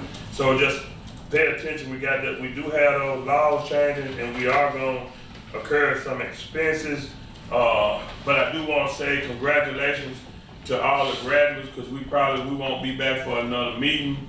To all the graduates and supervisor grade, that is a great thing. The scholarship fund, because kids are changing, going up to be, they don't realize they're coming from kids and they want to be grown quick, but that few years they'll get it figured out. And we have a lot of graduations that we go to. Congratulations to all the seniors and that's graduating, the kindergartners and stuff like that. I do have a niece graduating. I was at baccalaureate yesterday. I got a great niece graduation from pre-K to Mar. I got a graduation Friday, so I got a lot of that. Now, then I got some graduating from Natchez High. So congratulations to everybody, and I ask everybody to be safe. And Mr. Frank, you ain't here, but thank you for the job y'all do. And I know on that end, the sheriff will be well patrolling and moving, because we've been young before too, and you know how they go when you're young and you graduate. Thank you. Mr. Middleton. Yeah, Burke Road, back the last rain event, we fought Burke Road again. The road department came out, cleaned it up, got access fairly quick, and as most of you know, there's one way in and one way out for those residents. We did apply for the FLAP grant in 21, and we're still fighting the federal government to get right-of-way acquisition on that project. I know I've had a lot of emails and phone calls. I think President Wilson had some contact with Sky Chrysler, I guess she's the manager of the park. St. Catherine Creek Wildlife. She has sent, I forwarded you the information on that supplemental use permit, and just need to see what we need to do to put something in place there to get the road department some type of temporary access. We'll reach out to, reached out to George and see if we can, the way I see it, it gave us permission, a temporary right of way basically for the space that we needed. And I asked George if we can go ahead and put that out for bid. I mean, and a temporary is 50 years, so it's probably license. Okay. Can we go ahead and sign that, because she's already emailed me back twice about, Yeah. have we looked at it, can we sign it? We can definitely Do I have sign permission that, to and sign? that'll give us something. I don't know if that's gonna be sufficient for us to use for the flat grant, that's why I forwarded it to George, but if we certainly can put that better up for I bid. mean, the concern I do have is the year after that, we applied for the flat grant for York Road Bridge, which is about to get a bid. If I'm not mistaken, that project has doubled in cost. We received flat grant funds, I think, of around $640,000. The latest engineer estimate is north of a billion. So here we are again. Don't know how we're going to afford it. Has anybody else read this, letter from St. Catherine Creek Wildlife? It's for a special use permit like they give in the National Forest, for roads and what have you. They're giving us permission to gain access to what we need on the Burke Road Bridge that falls on part of the St. Catherine Creek Wildlife Refuge. And they sent that? They sent it to me and Kevin, I believe, and I forwarded it to Scott so that he could review it. Did you forward it to me? I'm not sure if I forwarded it to you or not. You can. I've got a copy of it if you want in my briefcase. I'll go out and try to get it, and while he's finishing up his report, maybe y'all can look it over. It's on a page and a half. While y'all, I mean, it needs a legal review anyway. Yeah, it needs. well, you've already looked at it, but y'all want to look at it too, right? All right, I'm gonna go get that then, if you will, Chairman. He done. Corvette she'll bring out. Okay, Oh, he did. all right. What's that? Yeah. Yeah, while you got it, say. While he was. Yeah, and you Scott, can give an update. President Wilson's going to step out. Ms. Granning here in public comment did request for an update. If you have any information you can get from her. Let the minutes reflect that he stepped out of the room.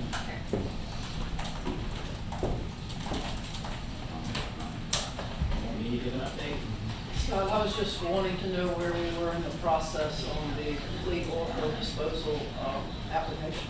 I sent an email over to NDEQ. I sent all of y'all a memorandum of this to reconcile the special, whatever it is, ordinance or solid waste plan statute carved out oil and gas production, and NDEQ's regulations require oil and gas production for commercial to go onto the solid waste plan. So I asked them to reconcile it. Traditionally, there's statutes that pretty much over the regulations.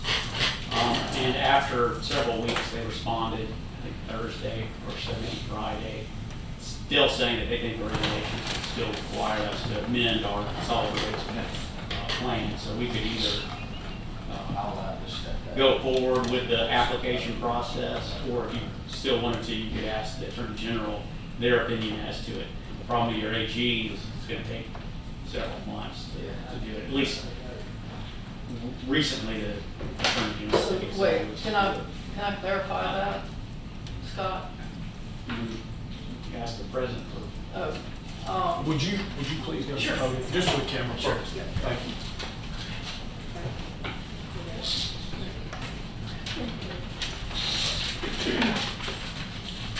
So what you were saying is that you were asking NDEQ to make a ruling so that that would require that you did not have to amend the solid waste plan? I looked at the statute and it carved out oil and gas production, so I asked them if their reading, their legal department, if their reading was consistent with mine. And after several weeks, they came back and said it's really, they believe they were given broad authority with the regulation process that would allow them to say commercial oil and gas, which commercial oil and gas, according to the statute, exclusively goes to NDEQ. Then there's another statute that says NDEQ is to write regulations about the solid waste plan, and they're in two different titles or whatever.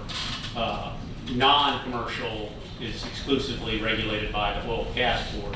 So I said, well, you got a statute that says you're exclusively supposed to do it, and then you have regulations, which, again, regulations are based off of authority that's conferred to an agency by a statute. So the regulations, if they go beyond what they've been given authority to do, they're not, that's a problem for them. So I asked them that to reconcile.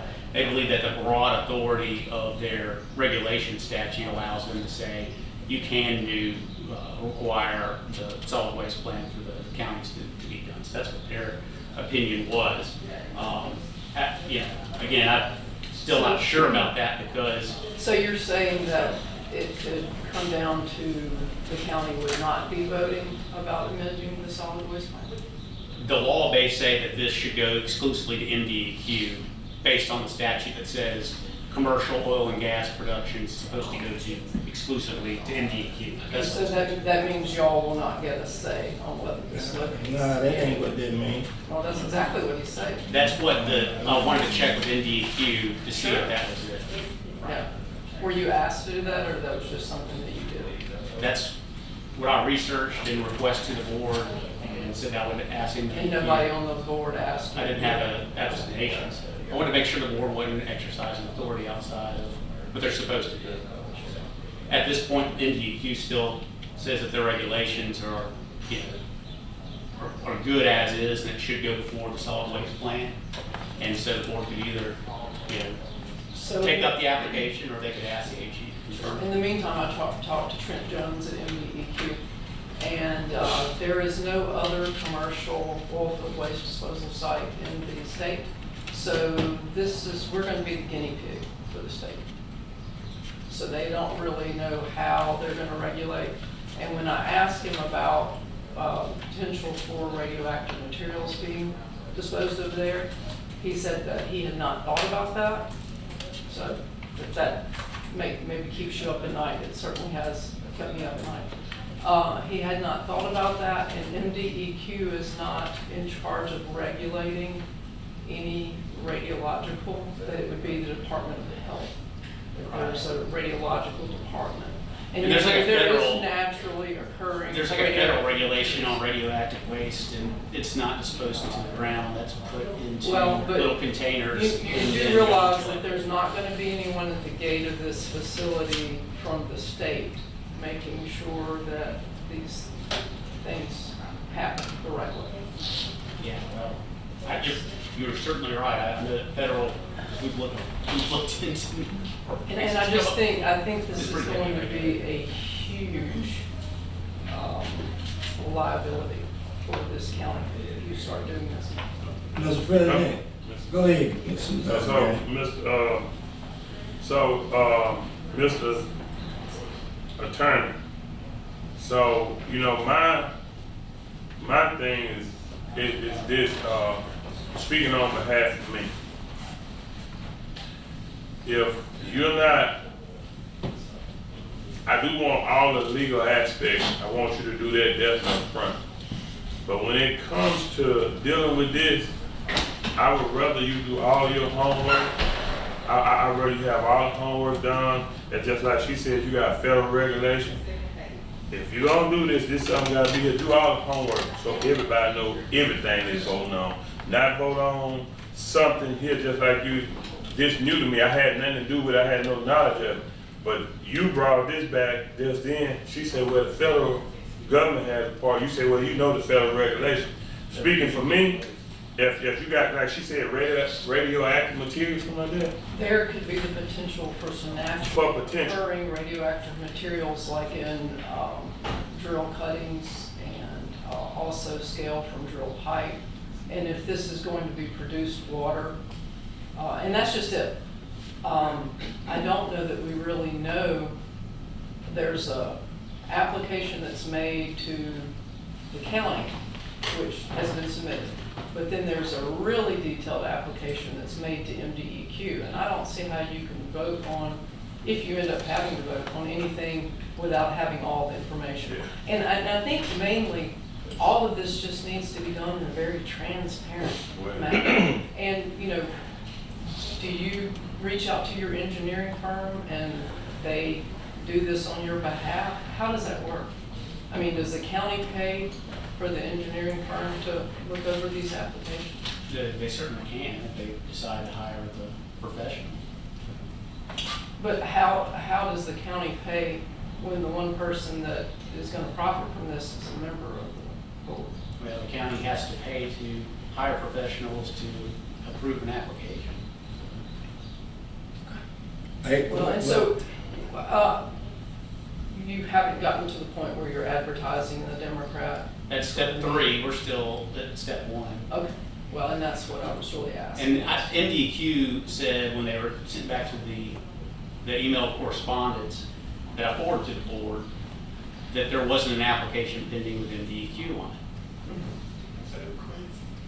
Right. That's what they're talking about. I'm getting confused because I thought, to my knowledge, that we was using the guidance from DEQ to deal with this. And now I'm hearing, reading some about a law or whatever the case may be. And I know I ain't asked nobody to go research nothing about no law, and it just come up, but I'm gonna say this.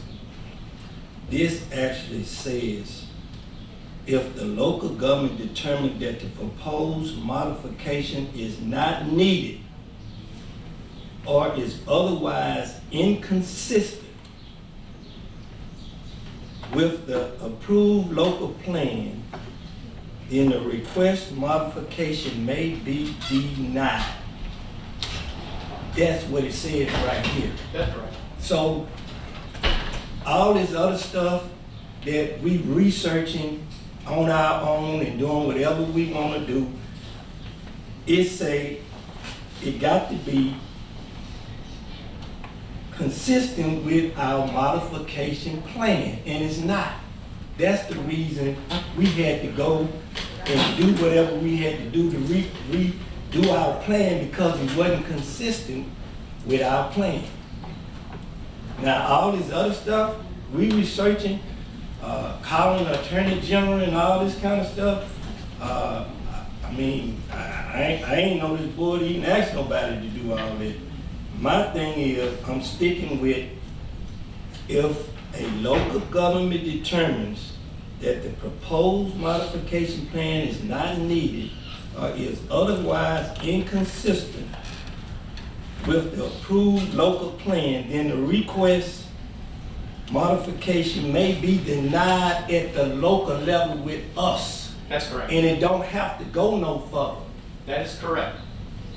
I was just making sure that the statute was applicable. As she said, there wasn't another, one like this, and I was asking MDEQ if I was reading the statute correctly. But I didn't think it would take several weeks. So I don't want these board members to get confused with all the stuff that's being brought before us when we actually have the power to deny this at the local level. That's what it says right here. That's right, I was making sure that y'all had the power to do that. Yeah, we do have the power. Okay.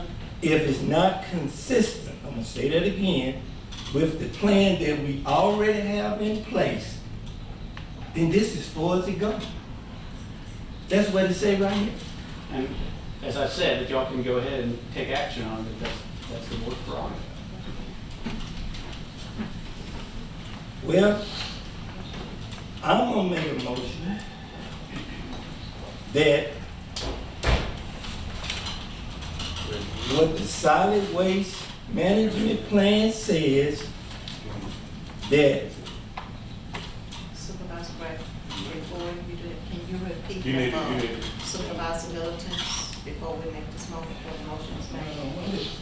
it say, if a local government determines that the proposed modification plan is not needed, or if otherwise inconsistent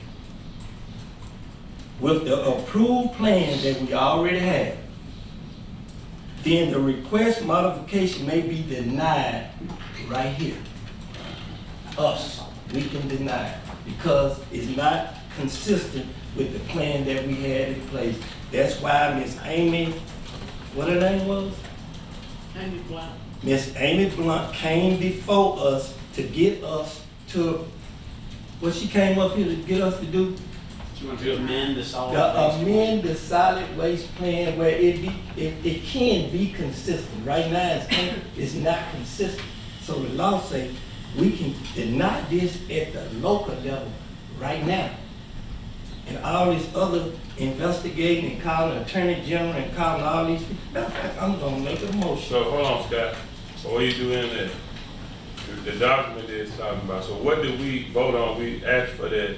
I just want to make sure, you know, when I was president, because, you know, we talked about it was, they came here and asked for something. I just want to make sure that it wasn't nothing that, we made a motion on. All we did is made a motion on getting the permission to look right. A statement that, which is required in your application as to whether or not it violates any zoning, which it does not, because we do not have zoning ordinances. But Supervisor Gray's motion is correct. That's what you would do if you were denying the application or granting the application. You would have to do it on that terminology. And so I just want to make sure that there's nothing conflicting, because I know you came here and asked for permission when I was president to look at something, so there's no conflicting information. Because I do remember they came here and asked for something when I was president, for permission to look. And I think did we not vote on to do it? I don't want to cross up anything. I need that research, on them to make sure that we didn't grant permission for them to do it. Okay. To amend our solid waste Okay, plan. that's right. We did not do it, and I didn't remember signing it, but I want to make sure. That was declaring that they were not in any violation of any ordinances. That's right. Which they're not, but they're not in consistency with our solid waste plan. Yeah. That's why they're asking to amend it. And that's why, because Brad got in and all that. Yeah, I remember. I'm just trying to make sure. And let me say, President Middleton, you had sent us a email with a Attorney General opinion. That's just an opinion. That's. Yeah, it wasn't an opinion. I sent two emails. The first was memorandum explaining here's where we're at. Right. And I was unsure, so I asked MDQ thinking I would have a quick response that showed me where I'm wrong. They didn't. They said they had to take us to legal. Legal took several weeks, maybe a month. They just responded on Friday. In that memorandum, I said, this is a draft opinion you could request if it was the board's prerogative. The board did not tell me to do that, so I certainly did not send it, because I'm not going to send for opinion without board approval.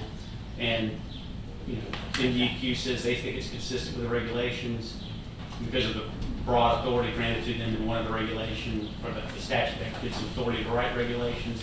And so that's why their opinion is the way it is. So this board can take action on the application.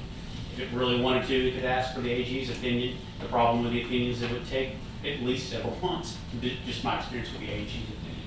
But that's what I've sent out. And I just do believe that AG's opinion is just an opinion. It is, it gives Going you, by the lawsuit. it does, it gives you, They give us a lead. yeah, and protection from any Yeah. action that you Right. Supervisor, let me explain something to you. It depends on the language that you ask for from the Attorney General, Ethics, or whatever committee you want an opinion from. It depends on the language that is used to ask the question. So if you don't ask the right question, then you're not gonna get the right answer.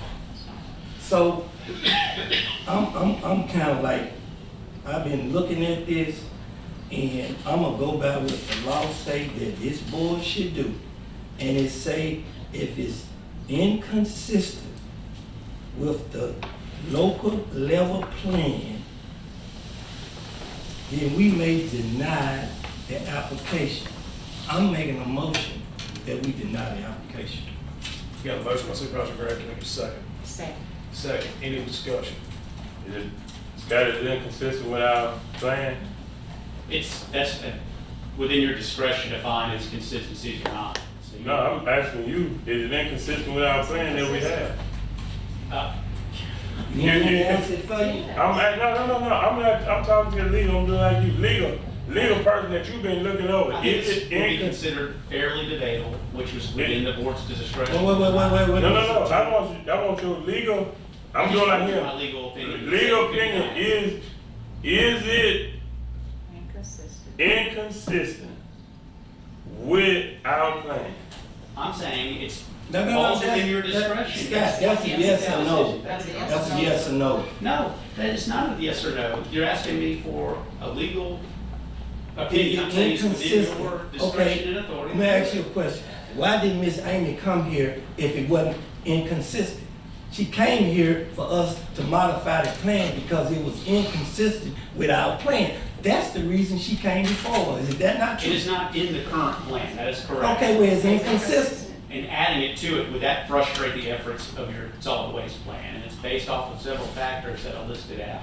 And that is a balancing test that you could reject it or accept it and probably be affirmed either way. Man, let me say this. We got a motion on, I can't say this because it's not dealing with the motion. I'm gonna leave it alone until we deal with this motion. Can DEQ overturn this? No. No.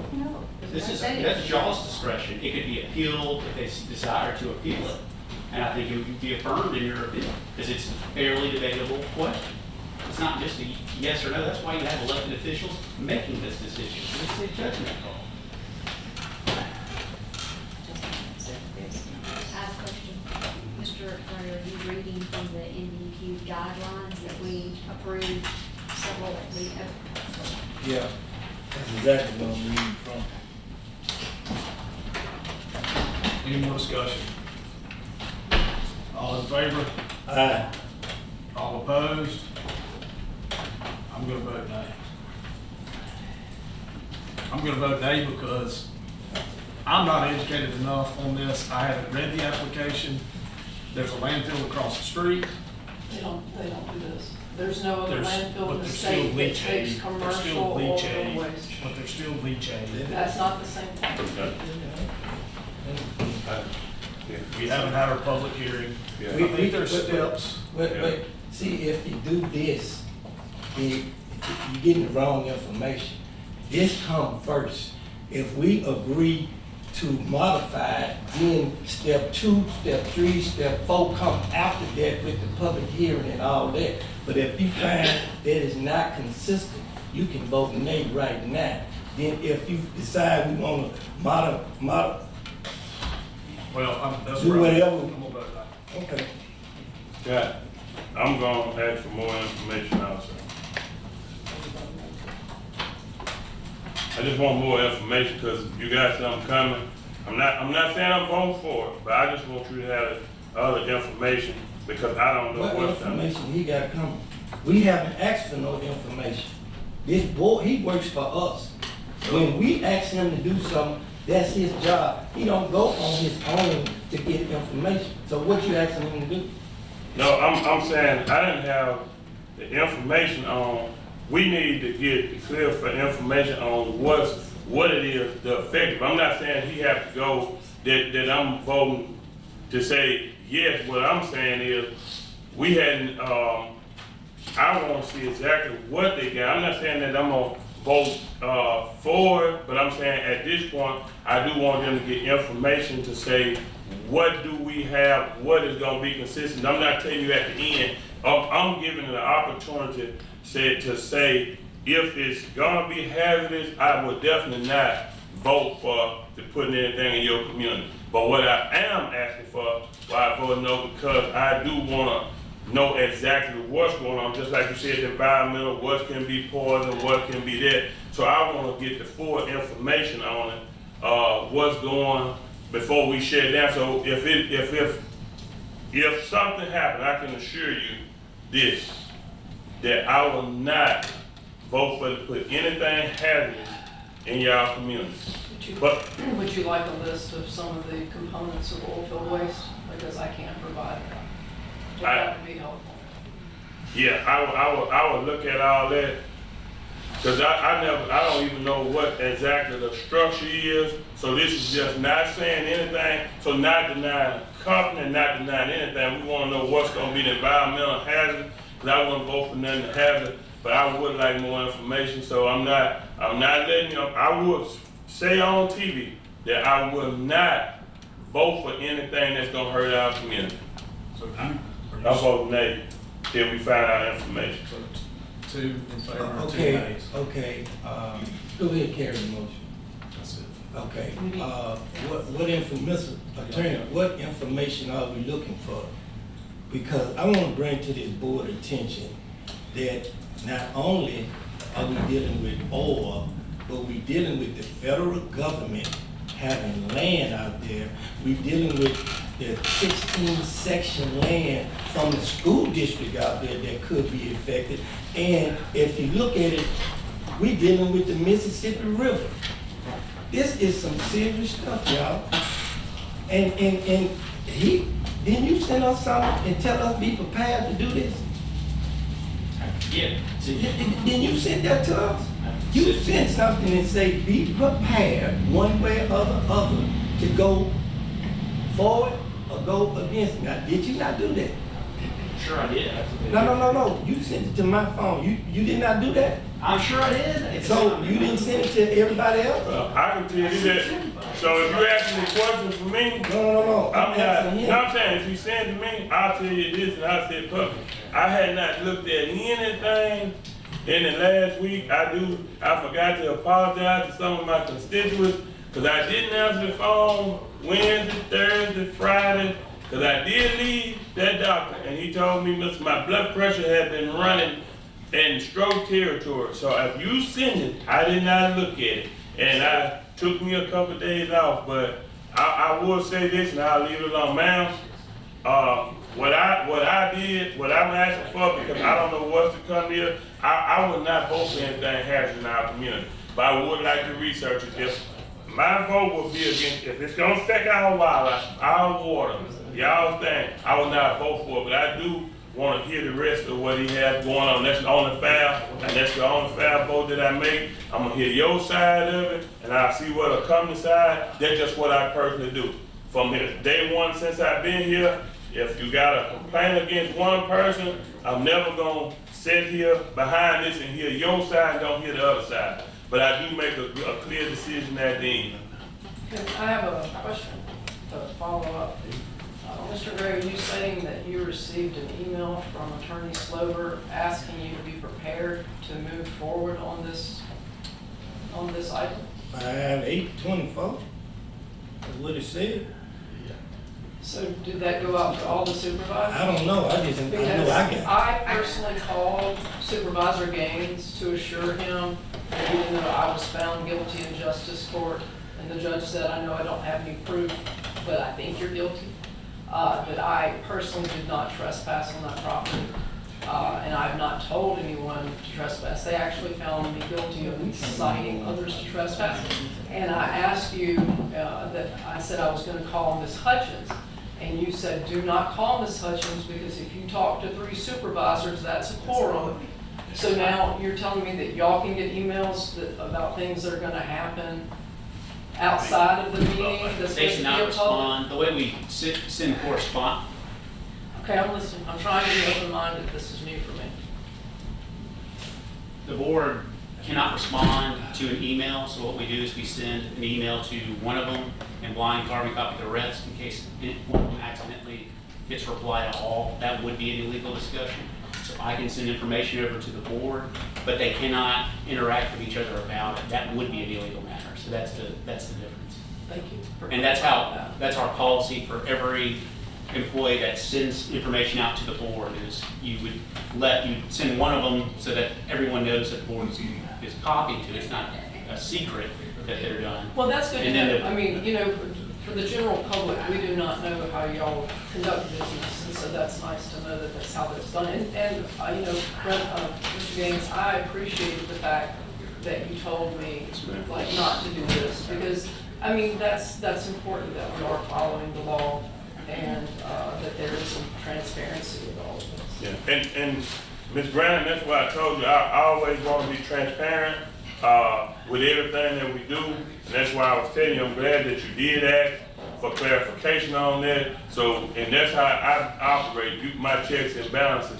on that. you operate, and just like this correspondence, just say he's sending, and I answer, and I do tell him. I mean, most people know I'm up on it, but so I didn't look at it, but most of the time, so if I would have called Mr. Gray, or called Angela, called Mr.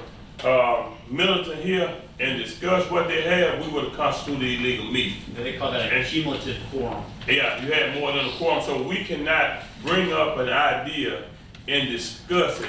So you know what I do, and I make it a practice of this.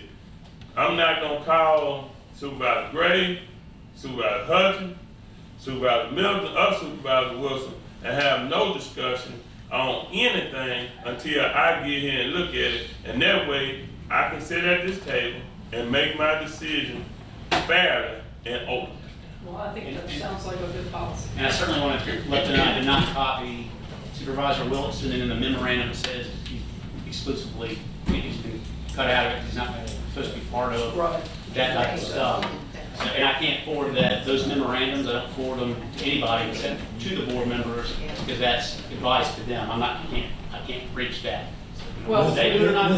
when you're moving forward, I would encourage you to seek some outside information, and because No. We need outside counsel, because what I'm hearing today is I think you need to recuse yourself, because you're doing things outside of what this board is asking you to do. Okay. And secondly, not only that, a couple citizens already accused you of being his lawyer before he came here, and if that's the truth, then that's a conflict of interest. So maybe you need to just accuse yourself completely from doing this. I never asked you the question about that, but from your actions today, you make me think that that individual that said that was 100% correct. Well, I'm sorry you think that, but I certainly don't have a problem recusing myself, because I'm just trying to be fair and telling you, I'm not telling the board to do this or that. Scott, the only thing So I'm I do saying, apologize for that. you work for the board. Absolutely. Right now, do what's best for this board. That's what I'm doing. No. You went on your own to look into something that this board did not ask you to do. You went looking for opinions, well, I didn't ask you to do it. Maybe somebody else asked you to get an opinion. I did not ask you to do that. So my thing is, you're good, Scott, but maybe you're too close to this situation, and you need to recuse yourself from this situation. Did anybody ask you to get an opinion? And I didn't get an opinion. I didn't ask for an official opinion. Okay, I did ask you to look at the statutes, so I looked at the statutes, and I wanted to make sure we were acting out of board. I know it didn't come across here. Nobody, I know I didn't. Yeah, Paige said he had minutes that there was approval for me to look at the statute. And I didn't ask for official opinion. Look at what statute? The solid waste. Oh, that's a statute that I'm going looking at right now. Right. I thought you was quoting another state statute. I didn't even know nothing about it till you found it. Yeah, it's part of a code section I was looking at. Did we actually go look for that? Well, you want me just to let y'all go in the I mean, when you look at the law, it's not just one isolated thing. You have to make sure that's fine, I'll leave, but that's what, I didn't think I did anything wrong. I'm saying, guys, it seems like you kind of close to all of us. And sometimes when you're close to everybody, you don't want to make nobody mad, and you don't want to say what needs to be said. But it's, I don't know how many times I'm gonna say this, and that's what the law say. We got to modify our plan to move forward. That's right. So when we gonna do that? When we gonna modify the plan to move forward? You don't have to modify the plan to move forward. There's been an application asking you to modify your plan to move forward. You're not on step one. So. And I said that you could Let me reject ask you it, a it would question. be within your authority. You say that's in step one, where did the steps come from? NDEQ. Okay, that's what I'm reading from right here. Right. And also in step one, it say if it's inconsistent Right. with the plan, we can deny it. And I said that, I said you have, using your authority to deny it. You make Yeah, that- well, I don't want nobody to think that I'm making this up, because I'm reading from the same DEQ plan that you gave me. So, Mr. President, I'm done. That's it. So, before Kevin come back in, we need to decide,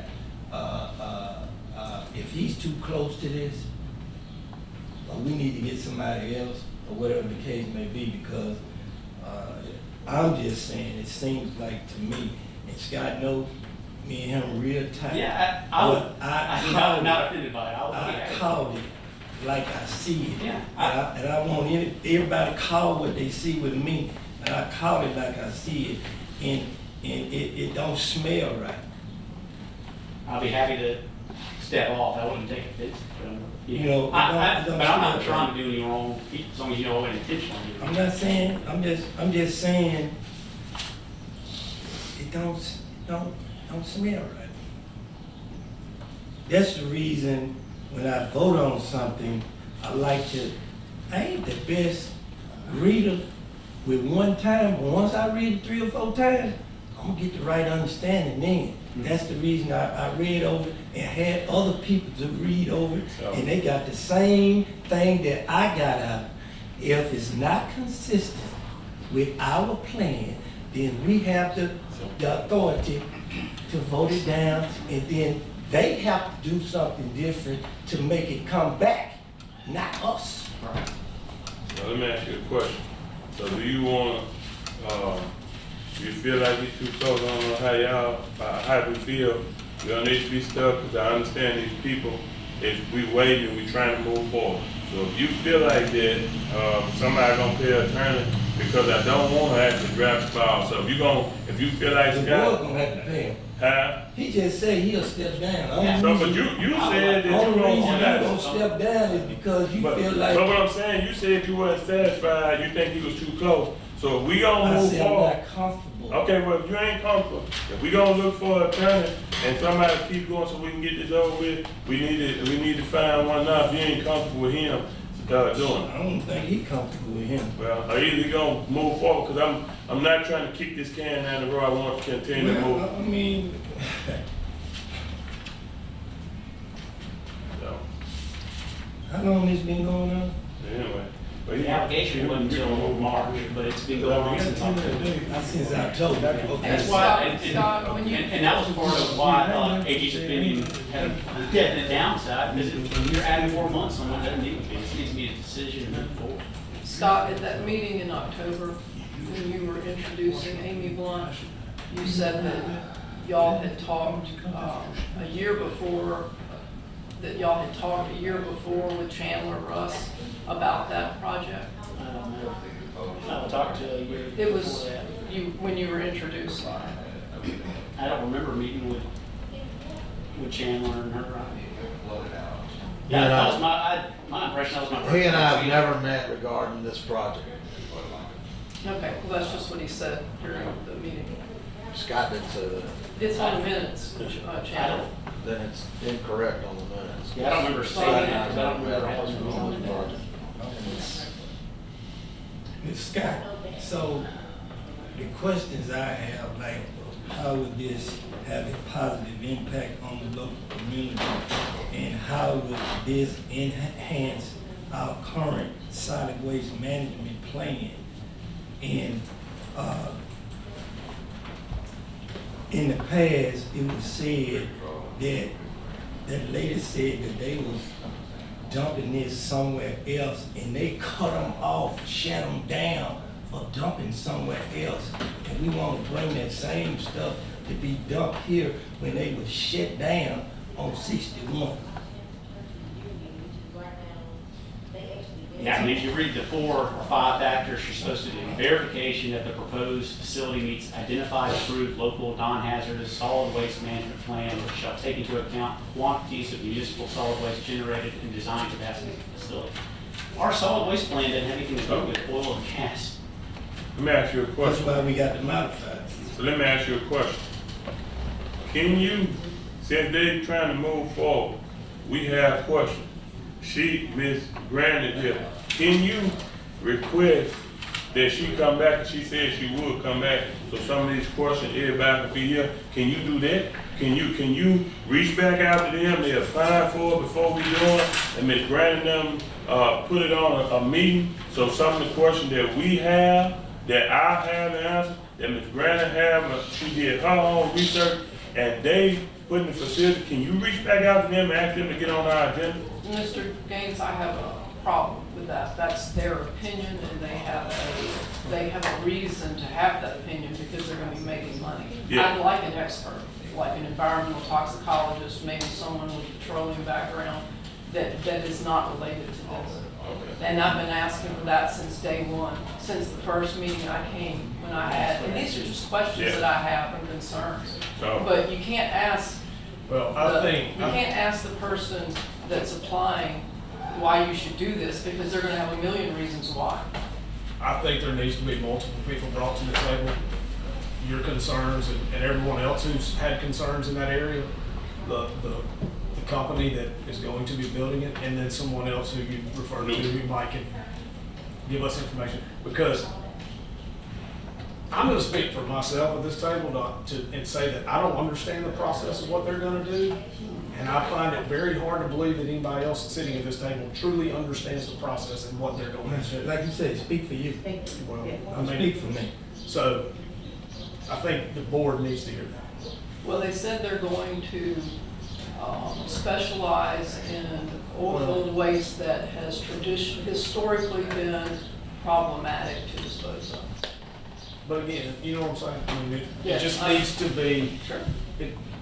the board, I'm doing myself and the residents of Adams County a disservice if I don't truly understand every detail. Sure. So, does anybody else have anything they want to say? Yeah. So, my last thing I'm gonna say, can you, hold one second, can force this so we can move forward? I understand her, so is it any kind of way? I don't really matter if you do it, I'm at you because you here right now and she's here. Somebody who's neutral, somebody who knows, understands the environment, because everybody got this. Can we get those people, reach out to find out who actually a professional in those people to come back here and we can have a neutral position on this, hear the information and see the effects. That's all I'm asking for. And I think that's fair enough to the residents. I'm not making a one way or another, but that's what I would ask for if that's possible. Yeah, I had asked the board if they wanted to do that. Well, I'm gonna ask the board, can he have any permission to reach to the, out to a neutral position, somebody, an environmentalist, the how it's gonna affect the environment on this stuff right here, and maybe we can look at it. Yes. I want to hear that, and I want them in the public, not on the telephone and not on the email. I want them in a public meeting on a public camera. Do we need a motion for you to seek that information? I have something to say. Hang on one second. Yeah, you need the board approval first to obtain the services of a professional. I'll make What are we seeking? What Ms. Grant was talking about. a neutral person to, for the environment that have no connections to fight with her, no connection with the people who putting it up, to look at what we got out, what they got proposed for a plan to see how it's gonna affect our environment. I'll make that motion. Who's going to find that person? Y'all, the board? I asked God Slover to find it. No, I asked Mr. Slover to find it, if it's fine, okay. I made a motion. Got a motion on the floor, give you a second. I'll second. You second? I'll second. Angela second. All in favor? Aye. All opposed? Nay. Ray voted nay for the one. I assume you voted in favor. I don't understand, Vice President, I don't understand that, I don't understand the question, I don't understand what we trying to do. That's the part of the reason I voted no. I don't understand what we're trying to do. And, I'm not saying that this is not needed, but it gets in the wrong area, especially when you have the St. Catherine Creek National Wildlife Refuge in that area. You got the 16 section land from the school district in that area. You got Alcorn State University that have property in that area. And right behind all that, you got the Mississippi River. They just had a big toxic waste down there on the coast when oil got in the river, and we can't go on about property to find out nothing. You might go to jail. Ma'am, did you have something you'd like to say? Yeah. State your name, just state your name and your address for the record. My name is Teresa Smith. My name is Teresa Smith. Just moved here from Texas. And my background, I'm a geologist, environmental geologist. I had my own environmental consulting company, and we only did, our clients were major and minor oil and gas companies. The facility, I think, to approve the modification, you have to know how that facility will be operated. That's right. The application that was sent, I guess, to the county does not describe anything. So you really don't know how it's going to be managed, how it's going to be overseen, how those land cells are going to be constructed. The leaching that comes off of this is going to be a lot different than what's coming off the municipal landfill. So you just have to understand the process. The pollutants are going to be different, entirely different. So I think you just need to understand what the impacts will be, what the pollutants are, how will they migrate. You do have the refuge right there, you have the Pomachita River. I think you have to understand the whole thing. So ma'am, that's my point, exactly. That's my point, that's the point that I'm making exactly. I don't even know how it's gonna operate, what's gonna be, how would it operate, and you a professional. I mean, you said this is what you did right here. So why I made a decision, because I don't even know how the plant gonna operate. I don't know what they'll do, I don't know how they'll dispose of it, I don't know how it'll affect the environment. I'm not a geologist, and that's why I asked for a professional opinion before I say, well, this is no good to our community. And I think even with Ms. Granny, it's the problem that they have is the effect that it's gonna do to their community, the effect that it's gonna do to them, close to them. Am I correct, Ms. Grant? Well, especially the landowners in that area. And the land, Their property values are going to increase. I'm just looking at this, so that's all I asked for. But anyway, I yield the floor, because Y'all decide who you want to be the chairman since West will go. That's what it says.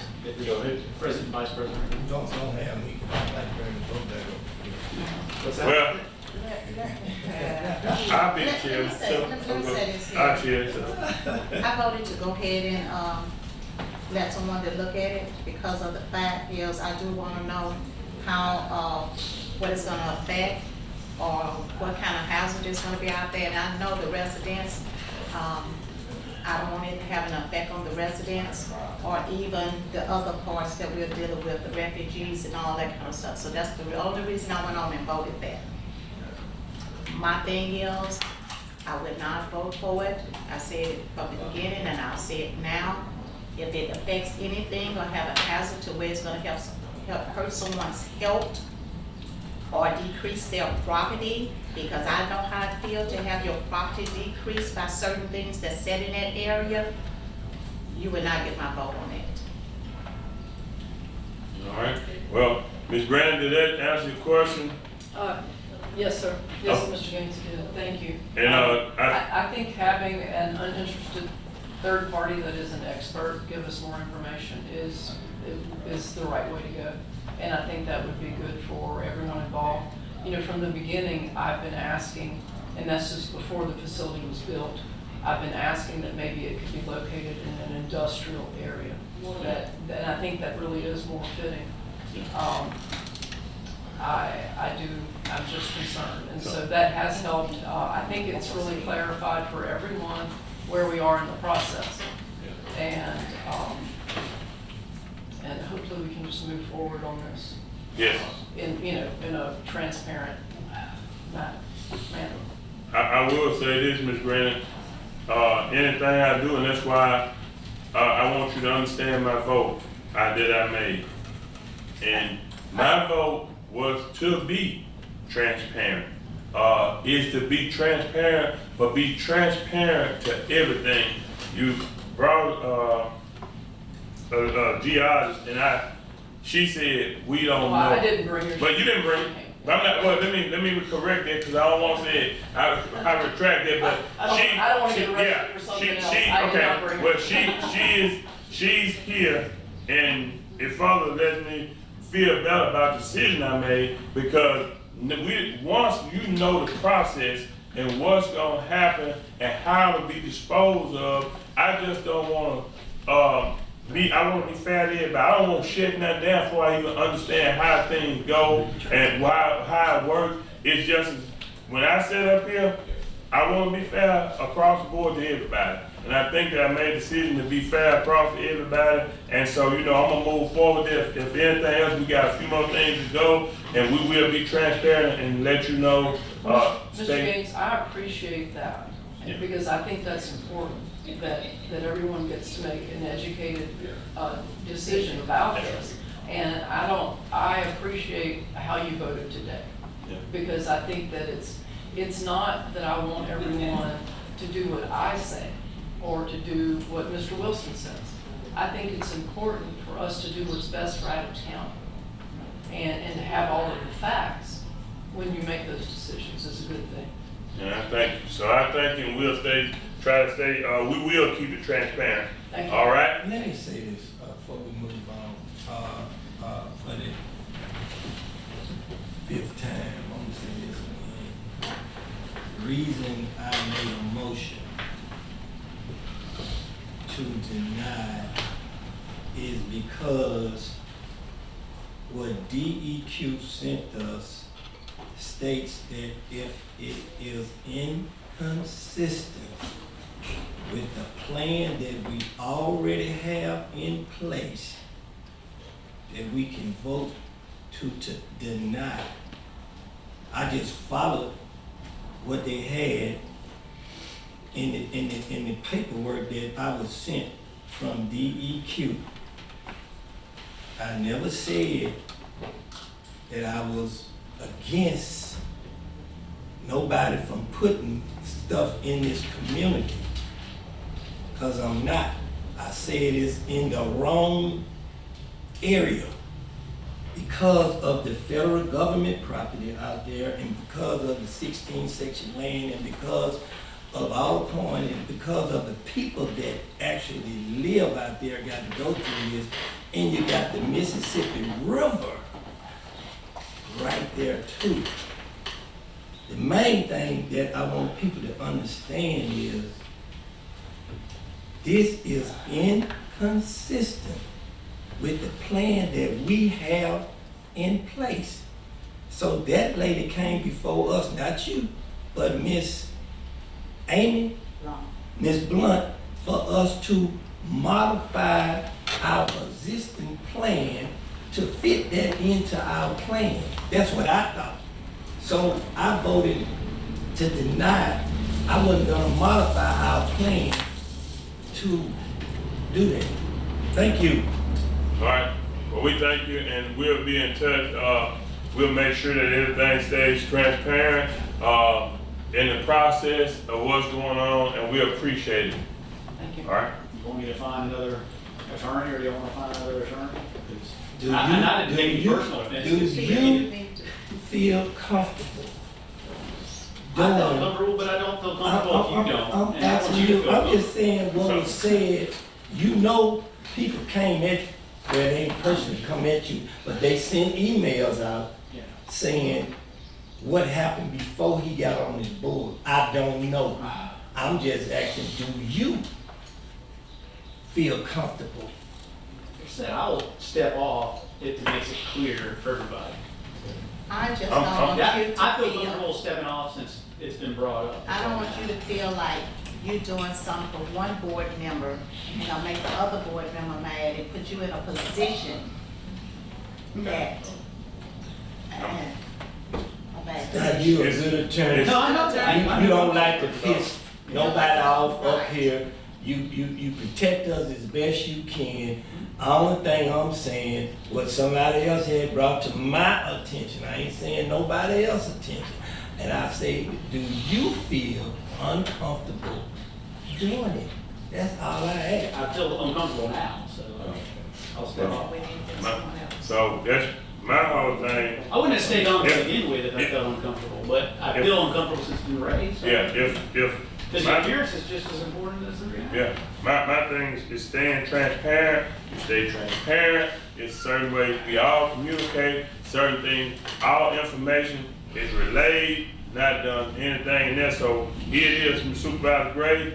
You made that that you didn't know Supervisor Hutchins. So he said this. You know what? You was making sure he was clear on that. So now he's uncomfortable. It's been doing that. So what we gonna do? We need to move forward. Supervisor Milton is gone. So if y'all feel like he need to go, somebody make a motion, and I'll carry the motion, and we get on our business. Mr. Gaines, when you saying it, get it straight. I'm asking him, do he feel uncomfortable? Not y'all saying he is whatever. I'm asking him. Yeah, I said I feel uncomfortable. Now he feels uncomfortable. I didn't before, but I feel now. I don't want you to think I thought it's a decision uncomfortable he and has just to stay make. off. And he don't wanna piss none of the board members off. That's not true. I'm okay pissing y'all off. I want y'all to feel, absolutely 100% back. And I don't like allegations that I'm trying to do what I think is right. And had y'all denied that request, I think it would have been upheld. I think you would have been within your right to do it. So, but that's We're not gonna I go think back they're forced through all this, but at this point, I'm gonna move forward. If somebody gonna make a motion, if we not gonna do that, I ain't going back and forth all day. I heard the conversation, it's recorded, we can go back and listen at it. Feel uncomfortable. Okay, so if y'all wanna do it, we gonna hold the attorney, make a motion, and let's move forward. Make a motion, get another attorney for the, you gonna either make a motion, somebody need to make a motion to get another attorney to finish that process, or either we gonna move forward.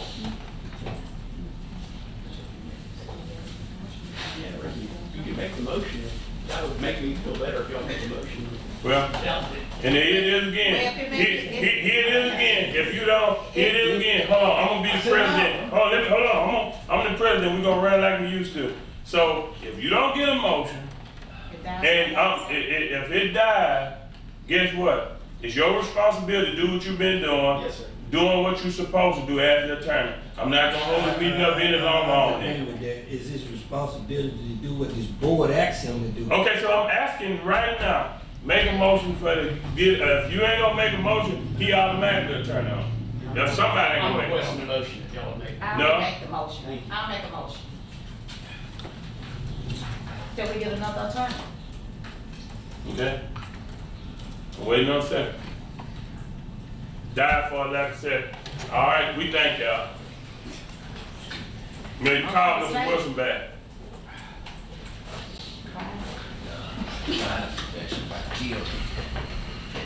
So.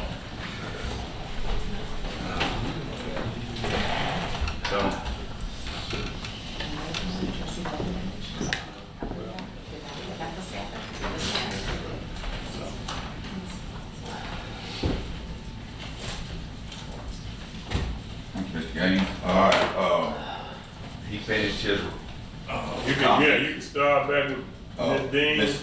Page, do you have anything? Ms. Lewis. I have a couple things.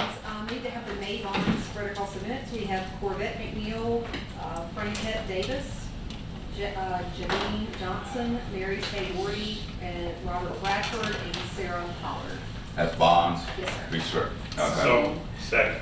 Moved by Ms. Hutchins, second by Mr. Gaines. Any discussion? All in favor? Any nays? Motion carried. Butler Snow is our bond counsel, and annually we receive a statement of engagement letter that has to be approved and signed off on by the president, we spread on minutes, and we just need to have that approved and approved by the president to sign. Okay, need a motion to sign the Butler Snow agreement. So moved. Moved by Mr. Gaines, second by Ms. Hutchins. Any discussion? All in favor? Any nays? Motion approved. Judge Minor awarded a worker certificate of completion for her annual training, and need to have that spread across the minutes. Need to spread Ms. Minor certification. So moved by Mr. Gaines, second by Ms. Hutchins. All right, all in favor? Any nays? Motion carried. Last item I have is to have the tax redemption settlement for April 2024 spread across the minutes. Tax redemption spread across the minutes. Motion. Moved by Ms. Hutchins, second by Mr. Gaines. Any discussion? All in favor? Any nays? Motion carried. All right. Ms. White. They need a bill. Inmate consultation, participation, MAS Association will reduce the inmate right now to participation in our free program. That's what Mr. Gaines talked about earlier. Okay. We need a motion to spread that across the minutes. It's grand. There used to be a cut percentage of their savings. Any legal review, I want to motion. Any legal review. Good. All right. Motion by Mr. Gaines, second by Ms. Hutchins. Any discussion? All in favor? Any nays? Motion carried. I had a request to set up a fund for the home grant, for 509-699, just for, Southwest, home grant, Missing Home Corporation. Okay, is that something you spread across? Okay. She's good. New fund. Moved by Mr. Gaines, second by Ms. Hutchins. Any discussion? All in favor? Any nays? Motion carried. Request for a executive session on behalf of Justice Clifford. Okay. All right, I think we're gonna get to that in a minute. I think we have another one too. All right, anything else? Okay. Executive session for, Justice Court. Okay. So they said, yo, you. Scott, you got anything? Supervisor Middleton, I guess he had to step out. There was the Miss Hospitality advertising that the board had done in the past. They were asking for us to participate in it again. And I don't even know, maybe too late for us to have done it in the past. We've used our picture that we had and did whatever. If y'all wanted to do that. Is that something we put in the budget? I know it was done, they sent it to us last year's advertisement, so that's why I know we done it. In that budget, it just redid. What's the cost? Like $350. If we wanted to do it, we could go ahead and, we need to go ahead and do it. If not, I'll do it after the next meeting. I've got a motion by Ms. Hutchins, second by Mr. Gaines to put that in. Any discussion? Yes, sir. You know where we're gonna get them funds out of? General. What we would do is pull it from what we spent last year and pull it the same item. There's a line item for advertising. Okay, all in favor? Any nays? Motion carries. I think that's all I have.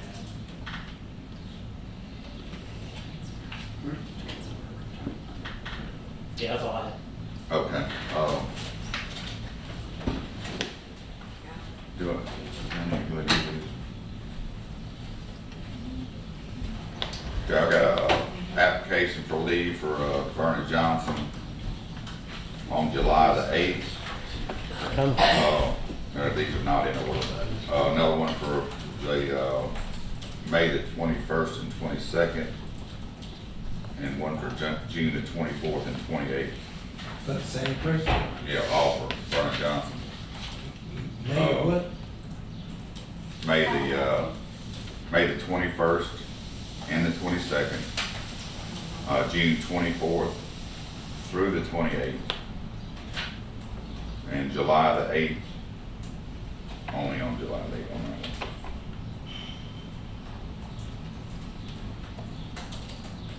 Vacation. So she busting up her vacation days. Okay, I need a motion. So moved. Moved by Mr. Gray. Need a second. I'll second it. Any discussion? I don't even know how to say this. She just mentioned we got some executive session. She sent an email this morning asking, she wasn't here, was a permanent request. I was just asking on her behalf, but she sent that message to the city. Oh, I thought you said we had some executive session. We do. Chandler, I think, has some. You don't? I thought she said she. Not for me, Brian asked for it. That's what I thought. Brian wants it.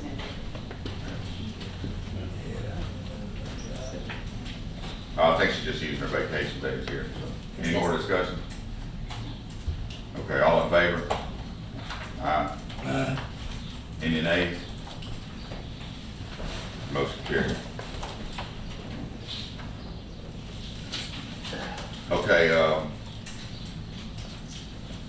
about to open the swimming pool again, so request for authorization to pay salaries. I'm gonna name off all of them, all the lifeguards. Kyrene Johnson, $10 an hour. This is Scott. She just, She tried it, but she didn't have just any. haven't approved. Oh, she Other didn't. than that, she said that she would have all of this. Yes, I remember we sent it to the city, that's why I said it. Yes, and We we were told her sending that it to she the had city to so get to the get it city to approved, approve yes, as yeah. well. She All right. said this is, most of these people are from last year Last as year, well. yeah. Okay. There might be a couple of new ones. I'm sorry to cut you off. That's no problem. Shandis Martin at $12 an hour. Logan Clark, $10 an hour.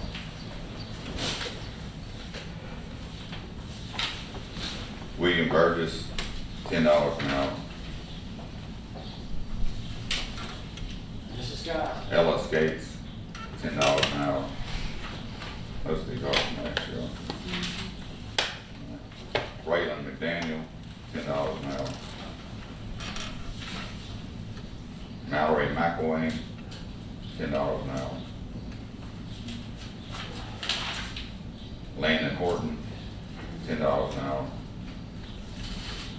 Jordan Henry, $10 an hour. Lacey Prater, $11 an hour.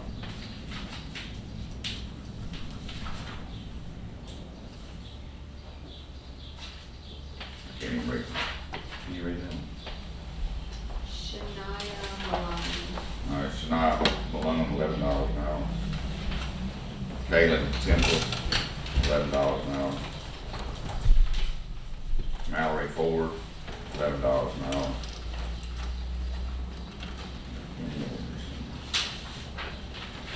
And Madison Burgess. Did we have a Burgess in there? He's got $11. Okay. $11 an hour. All right.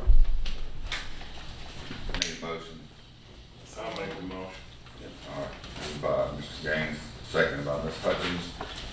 Any discussion? All in favor? Aye. Any nays? Motion carries.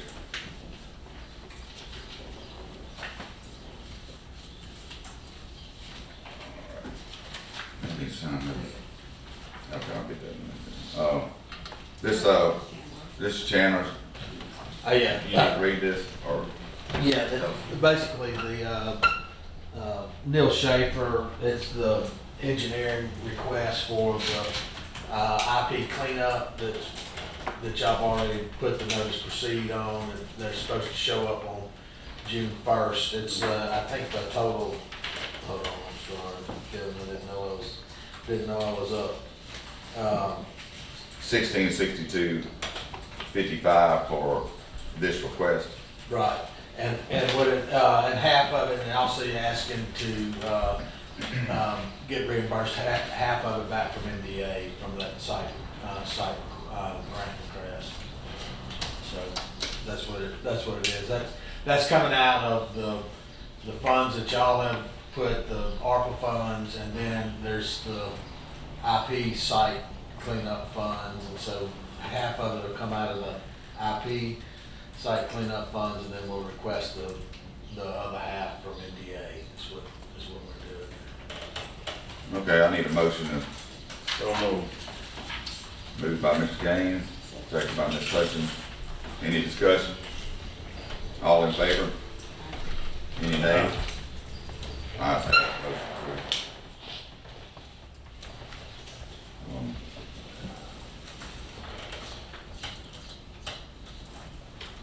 All right. This is for, are y'all going to Tampa, Florida? Yeah. This is what needs to be approved. That's been already approved. We've already approved this. This didn't get signed off on it. Y'all need to sign it.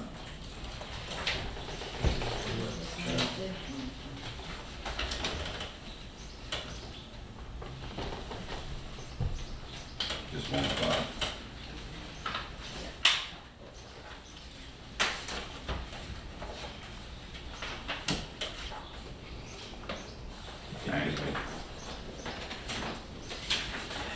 And read.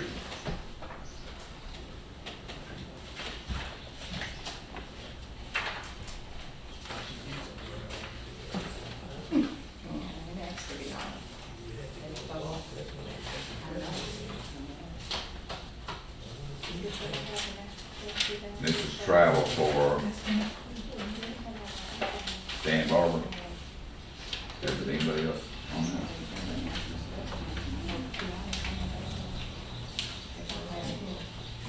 Okay. This is travel for Danny Barber from 7/14 through 7/17, going to the Biloxi conference. Need a motion. So moved. All right.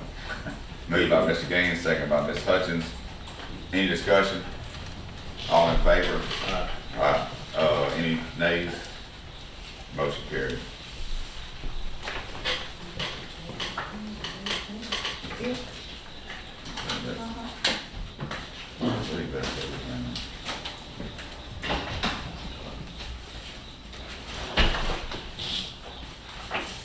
Okay, I don't really have anything to report. Thank you, Robbie, and your staff for all the hard work you did over the last couple of days during those storms. I mean, it seemed like it was never ending there for a while. The Texas coming in the calls. Y'all did a good job taking care of that. Appreciate it. Yeah, Mr. President, I forgot I was out of town, but I called Robbie and thank you for taking care of everything while I was gone, because I sure got a lot of calls. Lights out, trees down. All right, I need a motion, close determination. Moved by Ms. Hutchins, second by Mr. Gaines. Any discussion? All in favor? Aye. No nays? Motion carries.